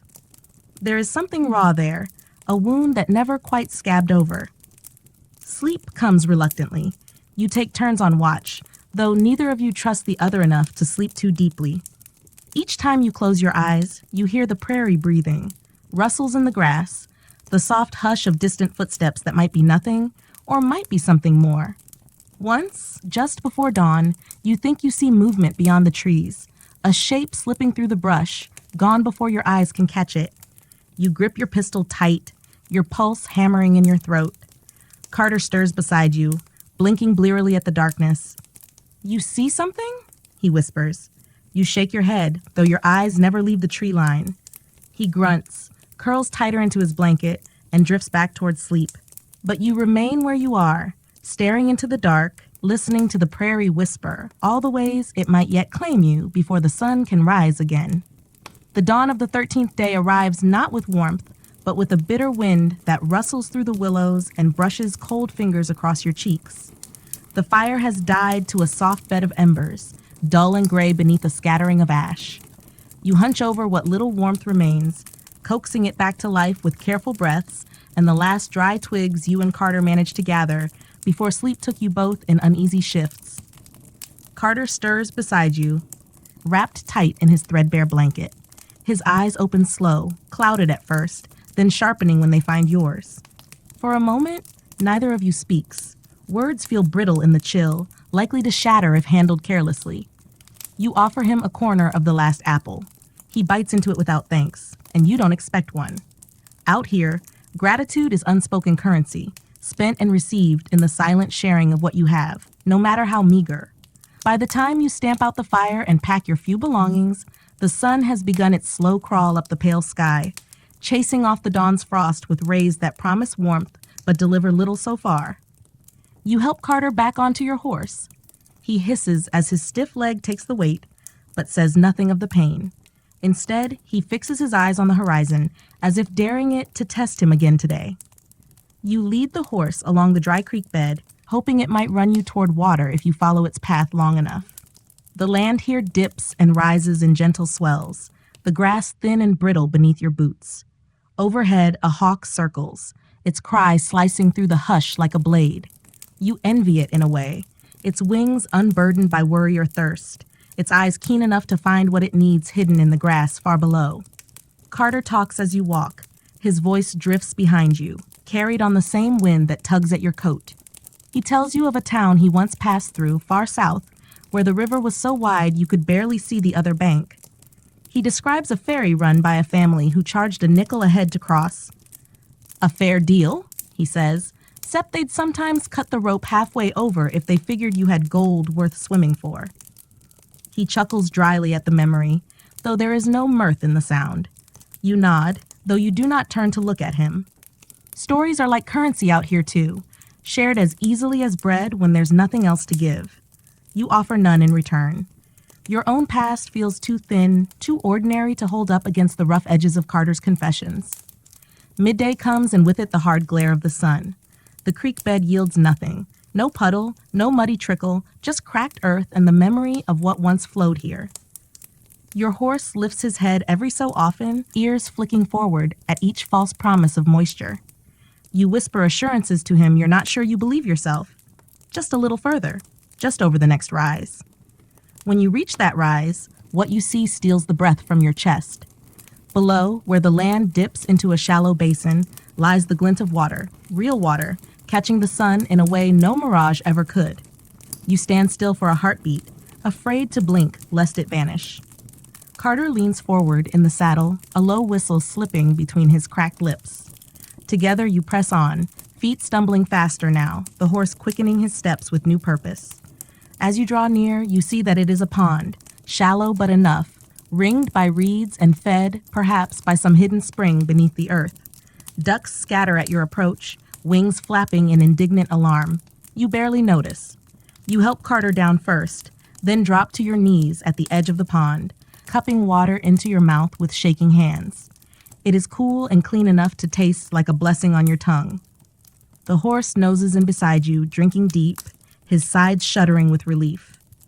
Carter kneels too, both hands plunged into the water up to his wrists, as if to remind himself it is real. You spend the next hour there, letting the horse graze on what sparse grass clings to the basin's edge, filling your canteen until it feels heavy and hopeful in your pack once more. Carter takes off his hat, dunks it full of water, and pours it over his head, sighing as the dust and sweat wash away. For the first time, you see him smile without that edge of bitterness. You know, he says as he leans back against a sun-warmed rock. When I was a boy, I used to think the West was a place you went to find something better. But standing here, I reckon it's really a place you come to lose what you can't carry no more. His words hang there, half truth and half prayer. You let them drift away with the breeze. For now, there is water. For now, there is enough. The prairie can wait for its due another day. When you finally saddle up again, the sun has begun its slow slide toward the western rim, gilding the basin in soft gold. You and Carter exchange a glance, wordless and understanding that nothing here is ever truly won. But for the first time in days, you ride on with your thirst quenched, your canteen full, and a quiet, stubborn hope pressing against your ribs like a heartbeat, refusing to surrender to the wide and whispering west. The 14th day unfolds beneath a sky washed clean by the night's chill, the sun rising slow and patient over the prairie's soft undulations. You and Carter ride out from the basin with bellies slaked and canteens heavy, though your bones still ache with the memory of the dry days before. The horse steps lighter now, his ears flicking at the wind that drifts across the open land, carrying scents of sun-warmed grass and the faint sweetness of wild sage. The land rolls gently westward, and for a time you allow yourself to believe the worst of the trail is behind you. The promise of water brings a kind of fragile courage, enough to hush the restless worry that has taken up residence at the back of your mind since you left the town so many days ago. Even Carter, riding behind you with his battered hat pulled low, hums under his breath from time to time, a tuneless rasp that carries strangely in the hush between hoofbeats. By mid-morning, the land begins to change. The gentle swells give way to rougher ridges, patches of pale rock breaking through the soil like old bones. Here, the grass grows in stubborn clumps, coarse and yellowed, and thorny shrubs gather in bristling knots beside the trail. You pass the skeleton of a cow half buried in dust, ribs bleached white beneath the sun, horns still curling skyward as if in mute defiance. Carter sees it too. He spits into the dirt, squinting at the remains. Cattle drive must have come through here, lost a head or two. Buzzards got the rest. He shifts in the saddle, adjusting his stick so it doesn't jab at your side. Never trust the prairie to keep you fed. It'll take a beast quicker than hunger ever could. You ride on, the bones lingering behind you like a warning. By noon, the sun has found its full strength again, pressing down on your shoulders with a heat that makes you long for the cool hush of dawn. You ration your water carefully, resisting the urge to drink too deep too soon. The land teaches you such discipline, though never kindly. As the day stretches thin and brittle, you catch sight of something far ahead, a smear of darkness along the trail that resolves, as you draw near, into the shape of a lone wagon tilted at an uneasy angle. Its canvas is torn in places, flapping in the breeze like a ragged flag. The horse that once pulled it is nowhere to be seen, but the wheel ruts carved into the hard earth tell a story of desperation that ended not far from here. You halt a few yards away, lifting a hand to steady Carter where he shifts behind you. The wind pushes at the canvas flap, revealing the faint glint of pots and sacks within. You dismount, tying your horse's reins to a stubborn little mesquite. Carter stays astride, watching with narrowed eyes as you step closer. "Careful," he says, voice low. "A wagon left alone like that ain't always empty." You nod, one hand drifting to the pistol at your hip as you circle the wagon. The silence here feels too thick, heavy with stories you wish you couldn't guess. When you reach the open side, you see the truth of it. A man slumped just inside the shadowed belly of the wagon, his hat fallen at his feet, boots still on. His face is turned from the light, but you don't need to see it to know he's been gone some time. The air is sharp with the smell of sun-baked canvas and something sweeter, the scent of loss and ruin that the prairie wears like a second skin. You step back, swallowing the taste of dust and regret. Carter watches you with that one sharp eye, waiting for your verdict. You shake your head. Dead men cannot lie, nor can they harm you, but the living who find their leavings might. Still, need is a ruthless tutor. You climb onto the wagon, careful to disturb the man's rest as little as possible. The supplies are meager, half a sack of flour riddled with weevils, a small tin of beans, a coil of rope. Beneath a blanket, you find a child's wooden doll, its painted smile faded by countless miles of hard trail. You hold it a moment longer than you mean to, tracing the chipped paint with your thumb, wondering who last whispered comfort into its carved ears. You take the rope, the beans, and leave the doll where you found it, an offering to whatever ghosts watch you from the shadows of the canvas. When you climb down, Carter's eyes flick to the rope coiled at your side. He nods once, approving, though his gaze lingers on the wagon as if he can see the shape within it through the torn flap. Whole families used to come this way, he mutters when you mount up again. Husband, wife, kids, all of them chasing some piece of land they'd never find. I seen wagons like that before, seen them with the doors nailed shut to keep the wolves out after. You say nothing. Some truths taste too bitter to speak aloud.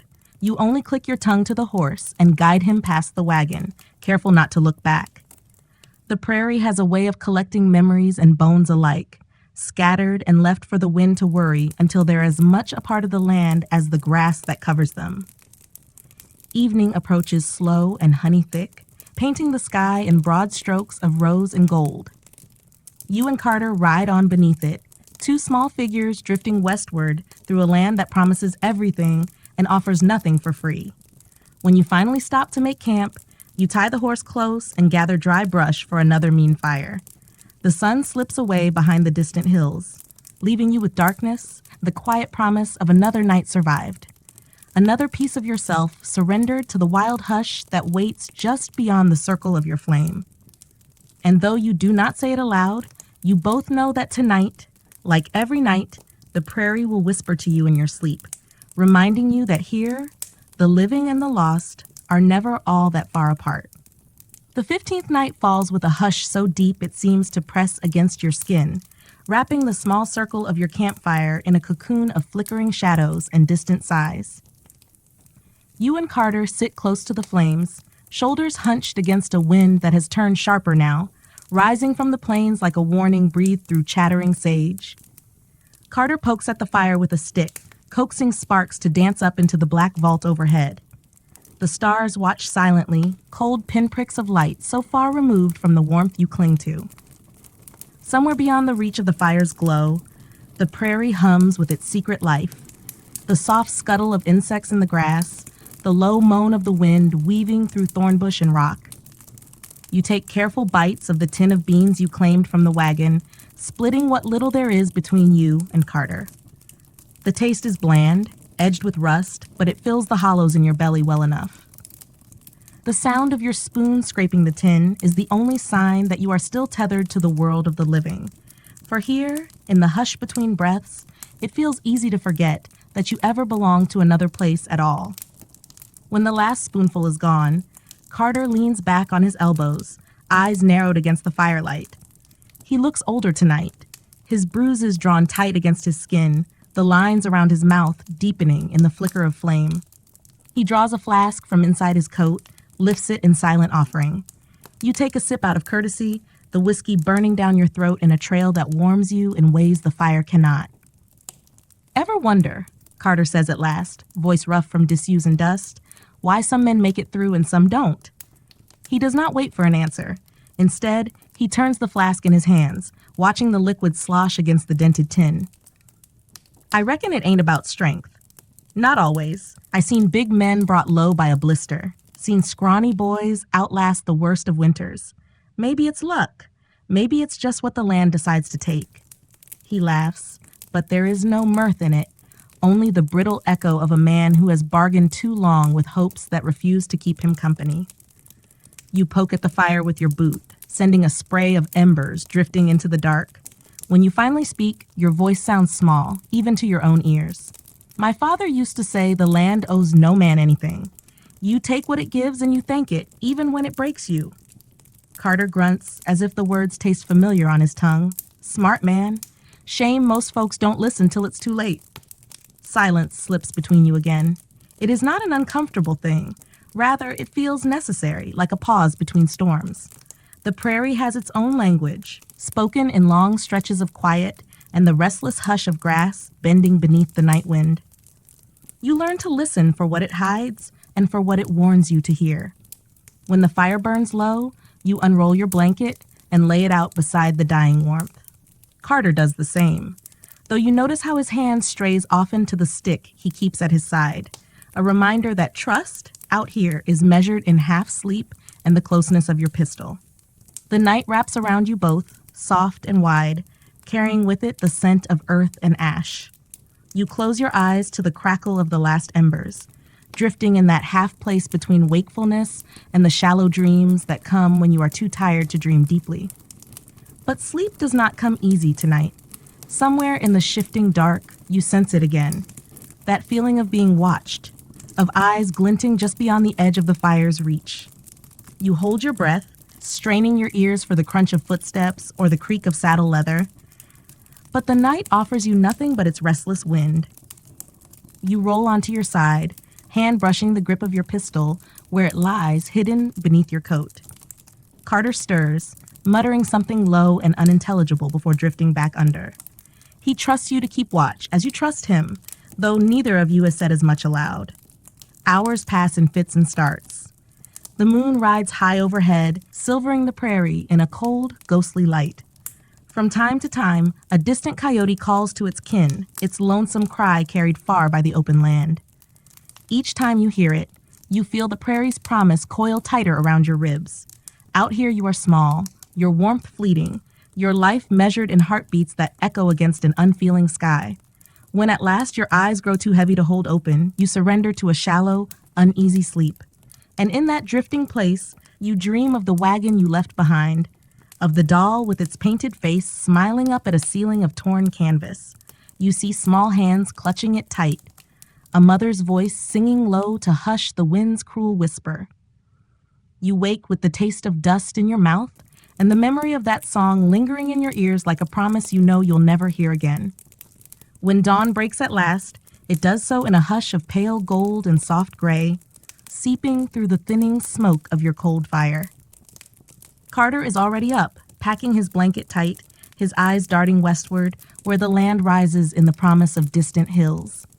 Without a word, you do the same, stripping the camp of any sign you were ever here, leaving nothing for the prairie to claim but the soft hush of your passing. Together you mount up and ride on toward the waking horizon, the cold breath of the Wild West at your backs, its secrets waiting just ahead in the wide, unforgiving dawn. The 16th day dawns with a brittle clarity, the air sharp as cut glass beneath a sky brushed clean by the night's wind. You and Carter ride in a hush, broken only by the rhythmic clop of hooves and the creak of worn leather. Ahead, the prairie rolls away in long folds of gold and dun, each swell of earth, carrying you further from the basin's fleeting grace and deeper into a stretch of land that feels older than any dream of home. Your horse moves steady beneath you, though you can feel the weariness in his stride, a subtle falter that tells of miles piled upon miles, with little more than sparse grass and stale water to ease the burden. Carter rides pillion still, though he shifts often now, stretching his leg with a hiss each time the trail jolts him awake to the truth of his own frailty. Neither of you has spoken much since the last campfire. Words feel heavy these days, each one a stone better left unturned, lest it reveal something you can't afford to name. Instead, you both listen, to the wind combing the grass, to the far-off yip of a coyote, to the distant hush that drifts across this land like a ghostly reminder that out here, silence is never truly empty. Near midday, the trail begins to change. Rocks jut up like broken teeth, and the path narrows into a rough cut through low hills where the wind cannot reach so easily. Here, the air feels stale, pressed close by the ragged slopes that hem you in on either side. Shadows gather in the gullies where the sun does not reach, and you feel the horse's unease in the twitch of his ears and the way he snorts at the dark crevices along the trail. Carter leans forward, voice low and dry in your ear. Used to be, places like this were where a man lost more than just his way. Ambush country. Rock outlaws, they'd call it. Good for hiding, good for bleeding a traveler dry. You nod, though your eyes are already busy, scanning the ridge above for any sign of movement. You see nothing but wind-worn stone and the lonely sway of scrub brush clinging to impossible ledges. Still, your hand drifts to your pistol, thumb resting gentle against the hammer, a promise that you'll not be taken so easy as a bleeding lamb. The trail winds tighter yet, funneling you through a shallow defile that feels more coffin than passage. Your horse's hooves strike sparks from the rock, the echoes bouncing ahead in quicksilver whispers. Carter shifts again, his stick clutched tight across his knees, the knuckles of his hand pale with tension. When the shot comes, it is almost a mercy, breaking the hush like glass under boot. The crack rolls off the stone walls in a roar that sends the horse rearing, his eyes wild and white. You fight for the reins, swearing under your breath as Carter slips sideways, nearly pitching into the rock-strewn dirt before you steady him with one desperate grab. Another shot barks from the ridge, closer this time, the bullet whining off a slab of stone above your shoulder. You swing from the saddle, dragging Carter with you, pressing him down against the cold side of the ravine as your horse bucks free and flees down the narrow trail, hooves clattering like a hail of angry stones. For a heartbeat, the world is nothing but your breath, Carter's rough gasps, and the gunfire echoing off the stone. You press your back to the rock, pistol drawn, eyes scanning the ridge for the glint of a barrel, the flicker of movement that will tell you where death waits with patient hands. Carter's voice is a rasp against your shoulder. 2, maybe 3 up there. They'll circle down when they reckon we're pinned. You nod once, mind turning like a grinding wheel, sharp, cold, no room for fear. You thumb back the hammer, breath shallow against the grit of stone. Another shot punches the dirt near your boot, showering you with grit. You don't flinch. Fear is a luxury you left behind miles ago. Instead, you wait, watching the ridge for the flicker of carelessness. There, a boot toe, the dark blur of a hat's crown as one of them leans just a touch too far to measure his mark. You level your pistol, squeeze the trigger. The report cracks through the gorge, a sound swallowed swift by the stone. A shout follows, ragged, startled, edged with pain. You do not wait to savor it. You pull Carter to his feet, half dragging him along the rough edge of the ravine, seeking the bend in the trail where the rocks rise in a scatter that might offer better cover. He limps hard, teeth bared against the pain, but he does not curse you for the rough pull of your grip. He knows as well as you that here, gentleness is a kindness you can't afford.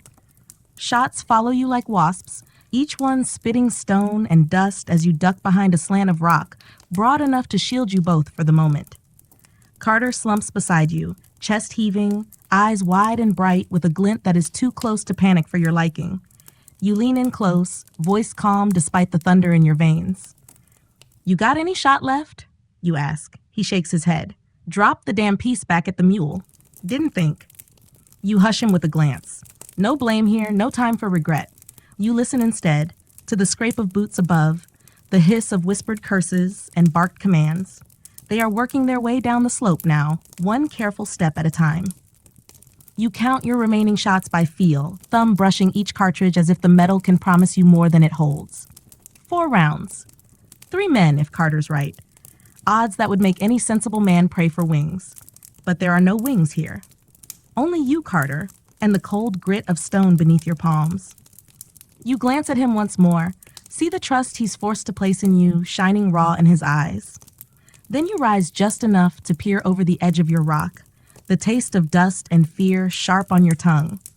And when you see the first shadow break the ridgeline, you draw a breath deep as the prairie wind, steady your hand, and offer up your last bullets to the unforgiving silence of the Wild West. The 17th day does not begin so much as it drags itself from the smoke and echo of the night's violence. When the last shot fades, it leaves behind a silence that feels too large for the narrow gorge. The sun has not yet climbed high enough to warm the stone, so the chill clings to you even as sweat prickles beneath your collar. You crouch beside Carter in the shadow of the rocks, the revolver still warm in your hand. Its chambers emptied now, but for the smell of burnt powder and the promise of death narrowly postponed. One of the attackers lies sprawled half down the slope, a dark stain creeping across the dust where your bullet found its mark. Another fled when he saw his partner fall, his shout fading into the wind as he vanished up the ridge and out of your reach. You suspect he'll circle back one night when you least expect it.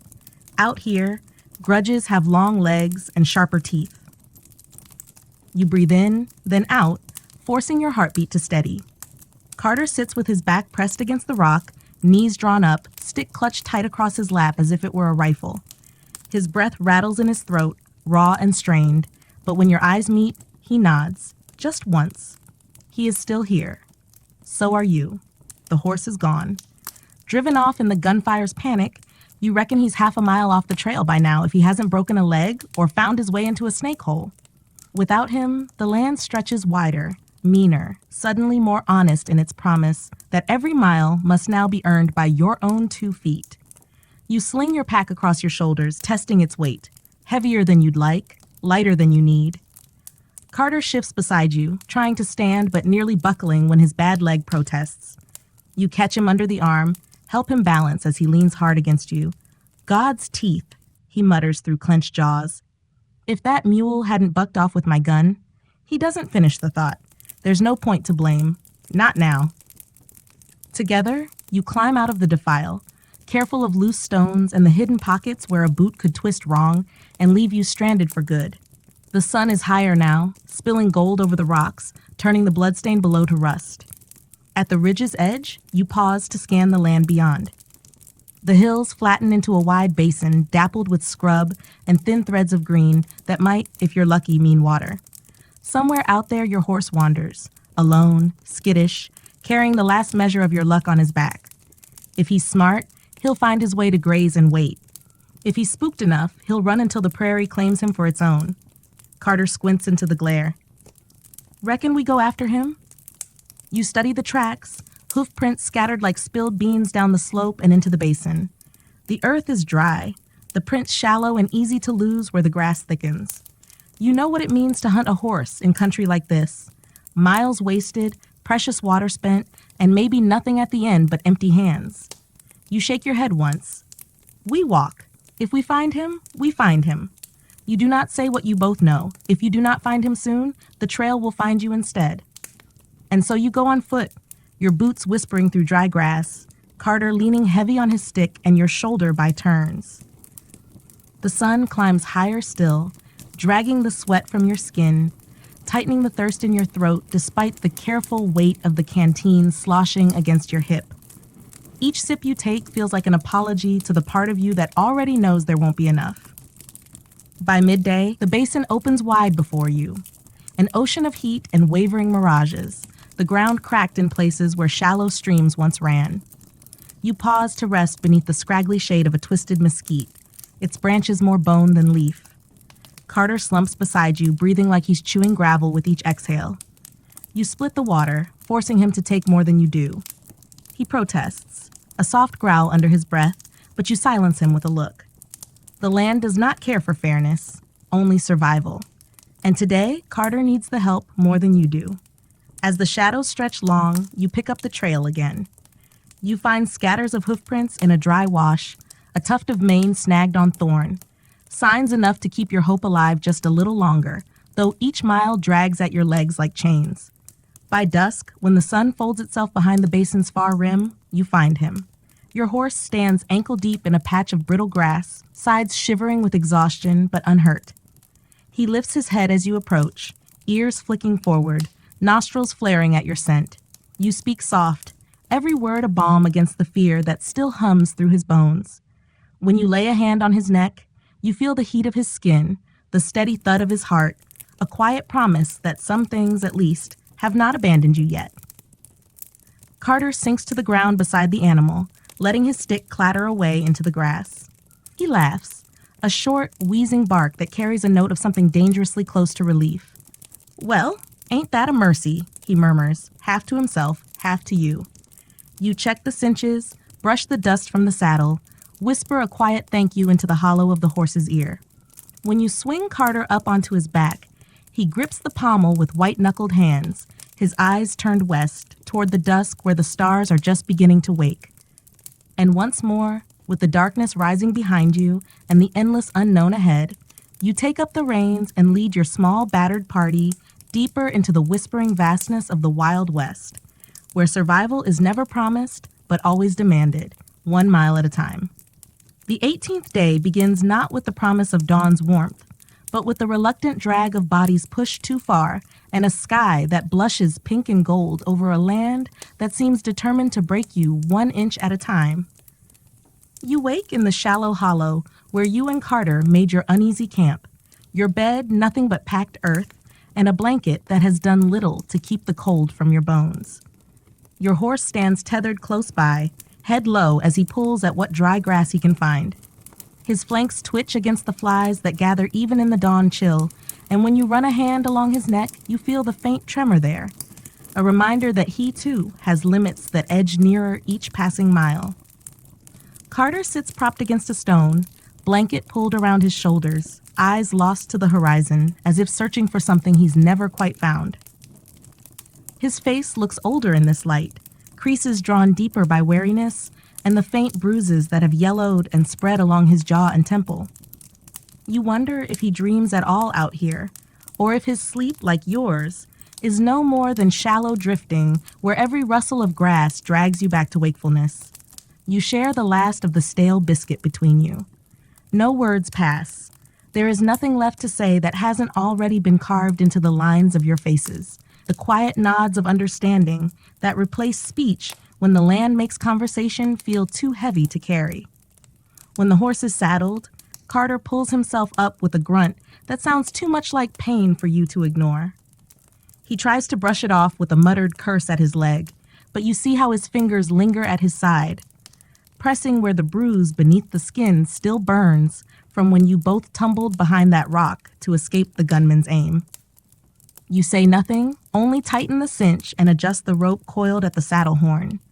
Your one true friend when the trail runs short on luck. The basin stretches ahead in a low sweep of brittle grass and scattered rocks, hills rising and falling like the backs of ancient sleeping beasts. You press on westward because the east holds nothing but ghosts, and a trail that would shame you if you dared to turn back. The wind comes in fits and sighs, tugging at your coat, carrying the scents of dry earth and the faintest hint of pine from somewhere beyond the ridge, another promise, perhaps, of shade and water yet to come. By midday, the sun has taken its full measure of the land. Heat bleeds from every stone and shimmers across the open flats until the air itself seems to dance and bend. You ration your water again, careful not to let your thirst betray you to foolishness. Carter asks for none, but when you pass the canteen, he does not refuse. Near a rise where the earth splits into low, crumbling outcrops, you find the first sign that you are not as alone as the empty miles would have you believe. There, half buried in a drift of wind-blown sand, lies the carcass of a horse, its hide stripped by the sun and scavengers, its ribs like white fingers clawing at the sky. Around it, the earth is trampled, marked by boot prints and the churn of wheels that cut deep into the hard soil before wandering on westward. Carter narrows his eyes at the tracks, lips pressed thin. Freighters or drifters, he mutters, squinting down at the trail. Hard to say. Could be decent folk. Could be the sort that leave you face down if your boots fit better than theirs. You crouch by the tracks, brushing your fingers through the dry ruts. They're fresh, no more than 2 days old by your guess.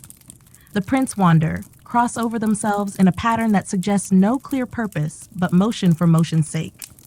You wonder who they are, what cargo they guard or steal, and whether they'd spare water or demand your last drop for the weight of your life. Keep west, you say, straightening.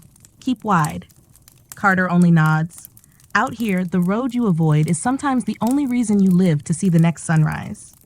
The sun dips low by late afternoon, the basin's colors deepening from pale gold to rusted amber. You steer your horse toward a stand of junipers clinging to the edge of a dry arroyo, hoping for shade and maybe a scrap of shelter when the night wind comes calling again. As you approach, you catch the scent of smoke, faint but unmistakable. A thin line of it drifts above the rise, trailing into the darkening sky like a careless secret. Carter leans forward, eyes sharp despite the wariness. Campfire, he murmurs. Could be them. Could be. Or it could be worse. Men with no wagon to burden them. No claim to guard but the hunger in their bellies and the quiet malice that grows in lonely places. You tie the horse in the shadow of the trees, whispering for him to hush, to stand still as you slip your pistol from your belt. Carter follows slower, but when you glance back at him, he's grinning through cracked lips. Ain't life grand? He rasps. You almost laugh at that. Almost. Together, you creep up the slope until the camp comes into view, a small fire burning low behind a tangle of rock and brush. 2 figures sit near it, backs turned, shapes hunched beneath wide-brimmed hats.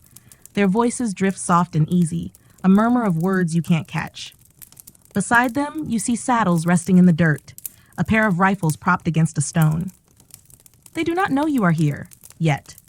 For a moment you stand there in the hush, pistol heavy in your hand, Carter's ragged breath at your shoulder. The fire crackles below, a tiny island of warmth in a land that would sooner strip you bare than share its kindness. And in that flicker of firelight and shadow, you weigh the odds, whether to walk down with your hands open and your throat dry with hope, or to vanish back into the dark, carrying your hunger and fear 1 mile further into the waiting night. Far from the bustling saloons and dusty main streets of frontier towns, the sun dipped beneath the jagged silhouette of the Rocky Mountains, its final rays spilling like spilled honey across a wilderness that few dared to tame. It was here, at the foot of these rugged peaks, that weary travelers often found themselves reckoning with a truth they could no longer outgun nor outride. That the Wild West was not merely a place of daring shootouts and gold rush dreams, but a realm that tested a soul's resolve with quiet, creeping perils. On this evening, James Holloway found himself kneeling by a thin stream that trickled through a grove of aspens, their silver trunks pale ghosts in the gathering dusk. His canteen lay empty beside him, a dull rattle the only answer to his thirst. He cupped his hands in the cold water, lifting it to cracked lips, his reflection staring back at him, a man who had once fancied himself unbreakable, now hollow-eyed and ragged at the edges. Behind him, tethered to a branch, his horse shifted restlessly, nostrils flaring at the scent of predators hidden among the shadows. For days now, James had sensed the silent watchers, wolves perhaps, or mountain lions, drawn by the easy promise of a lone man weakened by hunger and cold. His rifle, resting against a tree trunk, seemed both a promise and a mockery. Out here, a bullet could only do so much. When the first coyotes began their distant chorus, James felt a shiver coil through his spine. He thought of the men he'd left behind in the last town, a mining camp hastily erected around a shallow gold vein, where fortune hunters drank away their meager finds and died by blade or bullet when their luck ran dry. He thought of the barkeep who'd warned him not to venture this way alone, of the old trapper who'd muttered of sudden snow squalls that could sweep down without warning and bury a man alive. Still, he had pressed on, driven by a restless spirit that no town could soothe. Now, kneeling by this thin stream, the wind cold against his cheeks, James wondered what price that restless spirit would demand tonight. He rose slowly, his knees stiff, and turned toward his makeshift camp. A crude lean-to of pine boughs and blankets, a fire pit circled by stones but unlit. He dared not light it yet. Fire brought warmth, but warmth drew eyes, both human and beast. He gathered twigs and small branches, stacking them in silence, ears straining for any snap of a twig that did not come from his own hands. Above, the stars emerged, pinpricks of cold silver scattered across a sky so vast it made a man feel no bigger than a mote of dust. James looked up, breathing out a cloud of frost. He thought of the family he had left behind in Missouri, a wife who still wore her wedding ring, though his letters had stopped months ago. He wondered if she dreamed of him as he dreamed of her, though his dreams were all muddied now, blurred by the endless miles and the hard lessons the West pressed into his bones. When at last he dared to strike a spark, the fire flickered to life hesitantly, its glow pushing back the dark for a few precious feet. He fed it gently, like a man coaxing warmth from a dying friend. Flames cracked and hissed, and for a moment James let himself believe they might stand guard for him through the night. But the West did not sleep because a man wished it so. It prowled the edges of his circle of light, patient and cunning. Somewhere beyond the trees, a branch broke, deliberate, heavy. James froze, the hairs on his neck rising. He reached for his rifle, thumbed back the hammer, eyes scanning the dark. It was not wolves that stepped into the wavering glow, but men. 3 figures, bearded and draped in furs and patched coats, their eyes reflecting firelight like those of beasts. They looked at James with a hunger deeper than any animal's, men who had grown feral under the unyielding sky. Their leader, a wiry man with a scar splitting his lip, gave James a thin smile that never reached his eyes. "Evening, friend," he rasped, his voice rough from cold and long days without the balm of kindness. Mind if we warm ourselves a spell? James said nothing. He knew well enough that out here, no man asked permission unless he had already decided to take what he wanted. The three moved closer, their boots crunching frost. One dropped beside the fire, extending grimy hands to the flame. Another circled behind James, a crude hatchet tucked in his belt. The leader squatted across from him, studying James as if measuring his worth in the flicker of the fire. "Travelin' alone's a fool's errand," the scarred man said softly. "Out here, folk vanish. Nobody comes lookin'." James kept his rifle balanced across his knees. His mouth felt dry as ash. "I've got nothing worth taking," he said, though both knew the lie. Even an empty canteen, a half-empty bag of jerky, or the warmth of a blanket could mean a difference between life and death in the wilderness. The scarred man's grin widened. "Oh, we reckon you got something. You're breathing, ain't ya?" He chuckled at his own joke, though the other two stayed silent, their eyes fixed on James's pack and bedroll. For a long moment, the only sound was the pop of pine resin in the fire. The men's shadows danced on the trees behind them, tall and warped. James's mind raced, calculating chances. If he fired, he might fell one, perhaps two if he was fast and lucky. But luck was in short supply this far from home. The scarred man leaned in, his breath a fetid mist. "Tell you what, share that fire, share that food, and maybe we all get through this night without any unpleasantness." James stared at the flames, feeling their warmth on his face, their promise of life so thin, so fragile. He could almost hear his wife's voice in the back of his mind, telling him to stay calm, to yield if yielding meant living to see the dawn. So he nodded, slowly. The scarred man clapped him on the shoulder, too hard to be friendly. One of the others rummaged through James's pack, pulling out the last of his dried meat, the flint, the spare cartridges. They ate like wolves, tearing strips of jerky with yellowed teeth, their laughter harsh in the silence of the trees. James sat motionless, his rifle resting but ready, eyes locked on the fire that was no longer his alone. He wondered if he would see the sunrise, or if the West would claim him here, far from any grave marker or kindly word. And as the fire hissed and the wind rose, carrying with it the sense of snow and pine and distant, unseen dangers, James understood at last what the barkeep had meant, what the trapper had mumbled in his whiskey breath. The Wild West was not made for men who traveled alone. It was made to remind them, in the softest, cruelest ways, that the wilderness was patient. It would wait for the flame to die, for the warmth to fade, and for the foolish to fall silent beneath its endless sky. When the fire dwindled to a low bed of coals, the three men drifted into uneasy rest, their bellies barely warmed by the stolen scraps of meat. James remained awake, sitting stiff back beneath the lean-to of pine boughs, his rifle cradled in his lap like a child he could neither love nor trust entirely. Beyond the circle of embers, the wilderness pressed in, unmoved by the presence of desperate men whispering lies to themselves that they were safe for the night. Moonlight fell in silver slats through the swaying branches overhead, and every rustle of the underbrush, every soft crack of ice on the stream's edge, prickled at James's senses. His eyes burned with the weight of exhaustion, but he dared not yield to sleep.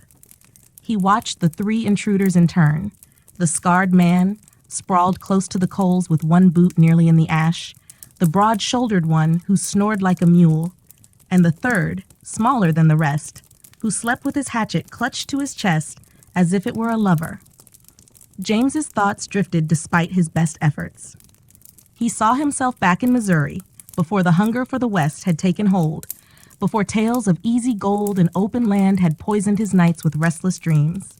He saw his wife, Anna, standing by the doorway of their small clapboard house, a candle flickering in her hand as he promised her he'd return rich enough to build her a home where the floors did not creak and the roof did not leak when the spring storms rolled in. He wondered if she still lit a candle for him, or if the wick had burned down to nothing long ago. A branch snapped somewhere behind the lean-to. James stiffened, breath caught in his throat. Slowly, he eased the rifle barrel toward the dark, listening.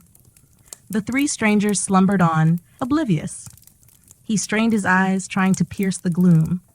Was it only a raccoon, perhaps a curious fox drawn by the scent of scraps? Or something else, something on two legs, biding its time until sleep took them all? He considered waking the others, but stopped himself. He could not trust them to have his back when the threat might well be them instead. If danger came, it would not matter whether it wore fur or patched wool. It would come with teeth. Minutes passed like hours. His eyelids drooped, lifted, drooped again. Each time they fell shut, images danced behind them. Anna's face, the red mud of the Mississippi in spring, the cracked leather saddle that carried him westward mile after mile. He forced them open again and again until the cold and fatigue blurred the line between waking and dreaming. When he next came to full awareness, it was because the scarred man was stirring. His eyes opened, sharp, glassy in the moonlight. He found James awake and smirked, as though they shared some private joke. "Still keeping watch, eh?" the man rasped. His voice grated like a blade drawn slowly on stone.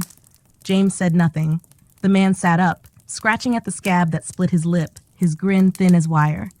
"You ought to rest while you can. Come dawn, we'll be moving. Lot of ground to cover if we're going to find the pass before the snow comes." James's brow furrowed. The pass? He had not spoken of any pass. He'd mentioned no route, no destination at all when they first encroached on his fire. He realized then that these men had been following him long before they revealed themselves, tracking his trail through the pine needles, reading the signs he'd left behind without knowing it. "What pass?" James asked, voice low but steady. The scarred man's grin widened, showing teeth stained with old tobacco. "The one you're leading us to, friend. Ain't that why you're out here?" Word back in town said a feller with a map tucked in his boot was fixin' to cross a hidden way through the Rockies. Save weeks off the journey west. Save folks from the snows, too, if they're smart enough to follow. James felt the weight in his boot, paper folded small, a scrap of a route marked in shaky ink by an old trapper he'd met months back. He'd traded 2 gold coins for that scrap. Now it seemed he'd traded his freedom, too. He shifted, rifle barrel drifting a hair's breadth closer to the scarred man's chest. The man only chuckled, lifting his palms in mock surrender. "Easy now. No call for heroics. You got what we need. We got what you don't. Numbers. We stick with you. You guide us through. We all live. Maybe we part ways decent come spring." The man's tone was smooth, almost reasonable. But the glint in his eyes told the true tale. James was a mule to be led until he dropped, nothing more. A gust of wind rattled the branches overhead, sending a shiver through the fire's embers. Sparks danced up like tiny fireflies, brief and bright against the cold dark. James weighed his chances. If he ran, they'd follow. If he stayed, they'd bleed him dry of every scrap of knowledge, every ounce of food, and likely his life when he'd served his use. His mind raced, heart pounding slow and heavy in his chest. "You're a fool if you think that pass is safe," James said at last, voice hoarse from hours of silence. "Trapper who sold it to me said the storms there bury whole wagon trains, worse than wolves." The scarred man shrugged, unconcerned. "Storm or no storm, you'll lead us just the same, less you'd rather I carve that map from your hide tonight." James's hands tightened on the rifle, but he forced himself still. His mind, so weary moments before, felt sharp as the frost now. He nodded once, slowly as though in reluctant surrender. "Come dawn, then," he murmured. The scarred man's grin softened into something like pity. He patted James's knee as if soothing a frightened child, then curled back down by the fire, muttering to the others in their sleep. James listened to their breathing settle once more, his own pulse hammering in his throat. Beyond the embers, the stream murmured over its pebbled bed, carrying his thoughts far downstream to where it would join larger rivers. Larger lands untouched by the tracks of men like these. He knew then that the Wild West did not only claim the bodies of those who dared it. It gnawed away at the mind, the trust between men, the thin skin of civility that towns and churches tried so hard to stretch over the wild heart beneath. James looked up through the bare branches at the stars wheeling slowly overhead. Somewhere out there, Anna waited for a letter that would never come. He could almost hear her voice in the whisper of the wind, telling him what he already knew.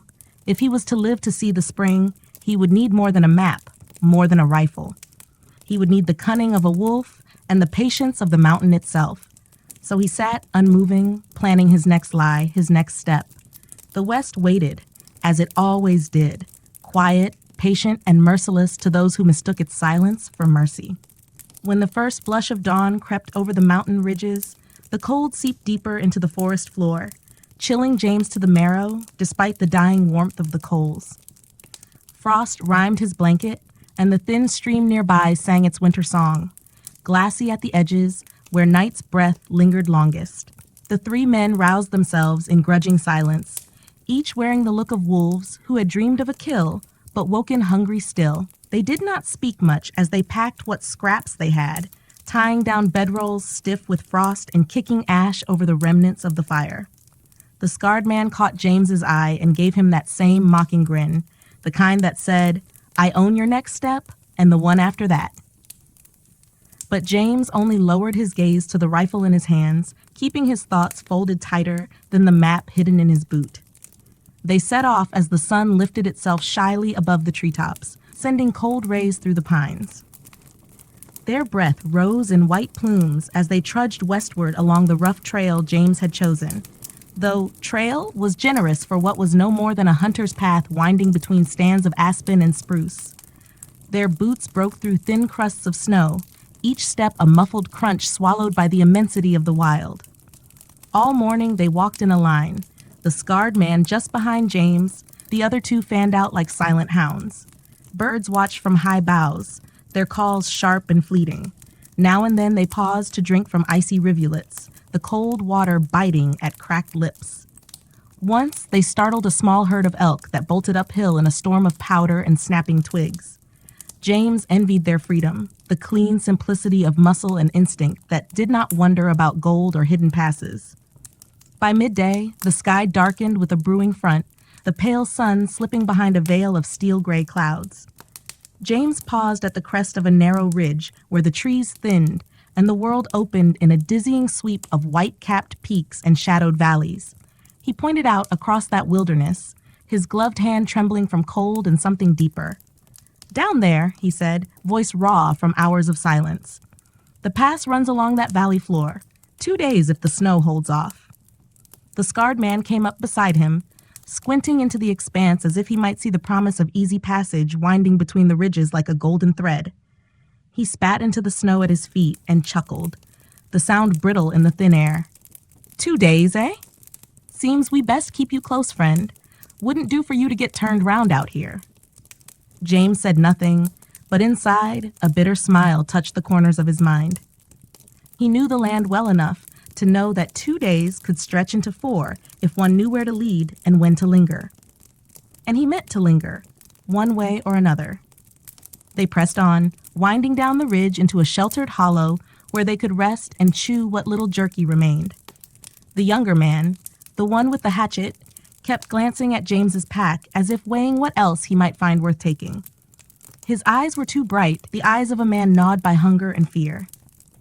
The West wore men down in layers, stripping away the neighborly mask first, then the polite lies, until nothing was left but the core, hard or hollow. As they sat beneath a fallen pine, snow began to drift down in lazy flakes, each one catching on beards and shoulders. The scarred man leaned close to James, voice pitched low. "Tell me true, friend. There gold in that valley too? You guiding us to more than a path?" James met his gaze, careful not to flinch at the sour breath and the gleam in his eyes. He knew what answer was safest, and which might buy him time. Gold? Maybe. Old Trapper said folks panned a little once, but it's the past that's worth more. Cuts weeks off the wagon trails. Merchants, settlers, soldiers, they'd pay for that. The scarred man's grin reappeared, slow and wolfish. He clapped James's shoulder hard enough to sting. "Then we got ourselves a fine thing indeed. Maybe you'll see your home yet, Missouri boy. Once we're all rich men." The lie settled between them like the fresh snow, soft, quiet, deceptive. James kept his face blank as he chewed a strip of meat tough as rawhide.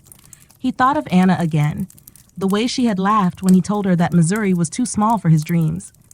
He wondered if she would forgive him for the road that had led him here. When the snow thickened, they pushed on, now a ghostly procession slipping through the white hush. The wind picked up, tugging at coats and scarves, whispering secrets in voices only James seemed to hear.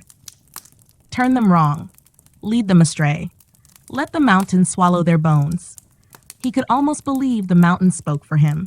It knew how to hide things, old trails, abandoned camps, the careless bones of dreamers who mistook stubborn hope for destiny. Toward dusk, They reached a shallow ravine where boulders rose like teeth from the frozen earth. James stopped, raising a hand. He pointed ahead to a narrow cut between two rock faces where the snow drifted deep and treacherous. "We'll camp here," he said, voice strong enough to brook no argument. "Wind's too fierce up above tonight. Better to shelter while we can." The scarred man scanned the narrowing walls of stone, the overhanging trees that leaned in close like gossiping crones. He hesitated, but the cold had worn him down too, and at last he nodded. "A night more then. But tomorrow we cross," James finished for him. They dropped their packs, unrolled what blankets they had left, and scraped out a hollow for a small fire that hissed and spat in the damp snow. Night gathered early under the storm's iron sky, and as the wind howled down the ravine, James sat with his back to the stone, eyes half closed against the flicker of flame. He could feel the three men's shapes in the dark around him, their breathing shallow, their minds restless with gold and fear. And deep in his chest, beneath the ache of cold and the press of hunger, James felt a tiny spark of resolve. The Wild West was not for men who sought an easy path, nor for those who would bleed another to save themselves. It was for those who could vanish into its teeth and come out the other side changed, or not come out at all. Tomorrow he would lead them deeper, into the snow, into the stone shadow. And if the mountain was merciful, it would take more than it gave. By the time dawn crept its pale fingers into the ravine, the world had turned white and muffled, every branch and stone wrapped in a fresh shroud of snow. The fire had burned down to blackened bones of wood, and James lay awake, watching the soft flakes drift through the tangled boughs above. The three men slumbered fitfully, turning in their blankets like restless dogs, each haunted by dreams of gold they could almost touch but never hold. James rose without sound, lifting his rifle carefully so as not to wake the scarred man, whose breath wheezed through chapped lips in ragged sighs. He stepped out from the small circle of warmth, boots sinking deep into the powder that had gathered overnight. The cold bit at his cheeks, sharper than any blade those men carried. But the cold, at least, was honest. No lies, no promises, just the certainty that it would kill him if he faltered. He stood at the mouth of the ravine, staring into the stretch of forest beyond. The trees here grew denser, heavy with snow that drooped their limbs low enough to sweep the crowns from a man's hat. Somewhere far off, a raven called once, an echo in the hush that settled over all things. He knew then that this was the last turn in his restless journey.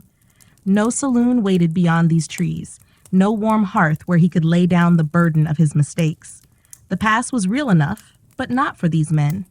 He would not deliver them to the open plains on the other side, fat with stories to trade for whiskey and women. He would lead them into the teeth of winter itself. He returned to the camp, where the scarred man stirred and sat up, rubbing frost from his beard with a hand cracked and raw. His grin came easy, but his eyes were sharp, cutting through James like the wind. "Early start, eh? Eager to show us our prize?" James only nodded. He kicked at the coals, stirring a last glow into life so they could warm their hands before they set off. The other two rose in silence, tightening belts, checking the edges of blades dulled by hard use. No one spoke of the snow piling higher with each passing hour, or how the wind hissed through the trees like a whisper of the graves waiting to be dug.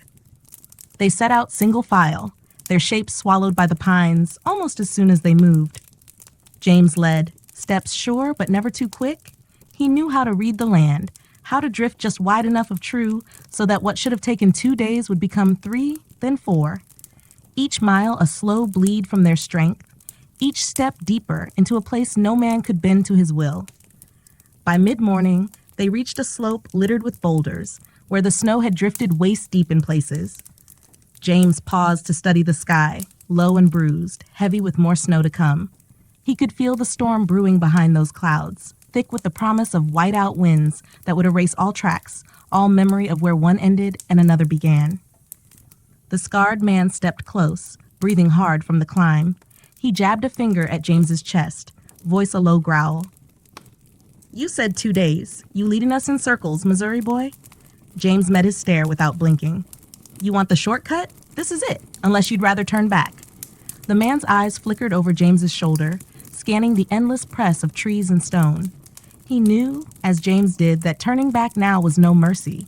There was nothing behind them but a trail half buried by the storm, a map scrawled in drifting snow. Even wolves could not trace what the wind buried. Finally, the man's hand fell away, though his glare lingered like a knife pressed against flesh. He spat into the snow and gestured for the others to keep moving. They climbed higher, scrambling over slick rocks crusted with ice, sliding down slopes where powder hid treacherous roots. The cold numbed fingers and toes first, then crept inward, deeper each hour. James watched for it in the way the younger man stumbled more often, in the dull glaze over the eyes of the broad-shouldered one. The scarred man alone clung to his rage like a lantern in the dark. Rage could warm a man for a while, but even rage grew brittle in the teeth of a mountain storm. By dusk, the wind rose like a voice from the old world, an ancient thing, carrying warnings older than any gold rush or wagon train. It howled through narrow cuts in the stone, shaking branches so that snow fell in sudden, smothering sheets. They huddled in the lee of a granite outcrop, trying to light a fire that refused to catch. Their last matches hissed and sputtered, the cold swallowing every spark. The scarred man rounded on James then, his face pale and raw, beard rimed with ice. He grabbed him by the collar, hauling him close so their foreheads almost touched. "You did this," he snarled, voice a hoarse rasp. "You led us here to die." James looked into the eyes that had followed him for days, eyes that had measured his worth in bullets and lies. He did not fight the grip at his throat. He only whispered into the whirling snow, his breath mixing with the storm. "I gave you what the West gives every man," he said, "a chance to see who you really are." The scarred man drew back his fist, but the broad-shouldered one grabbed his arm, voice thick with fear. "Don't waste it. Save your strength. Storm's too close." They let go of him then. They turned from one another, curling into themselves like animals caught in a snare they could not gnaw free of.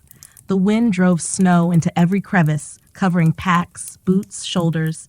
James sat apart, back pressed to stone, rifle laid across his knees like a relic of a life that would not follow him through this final gate.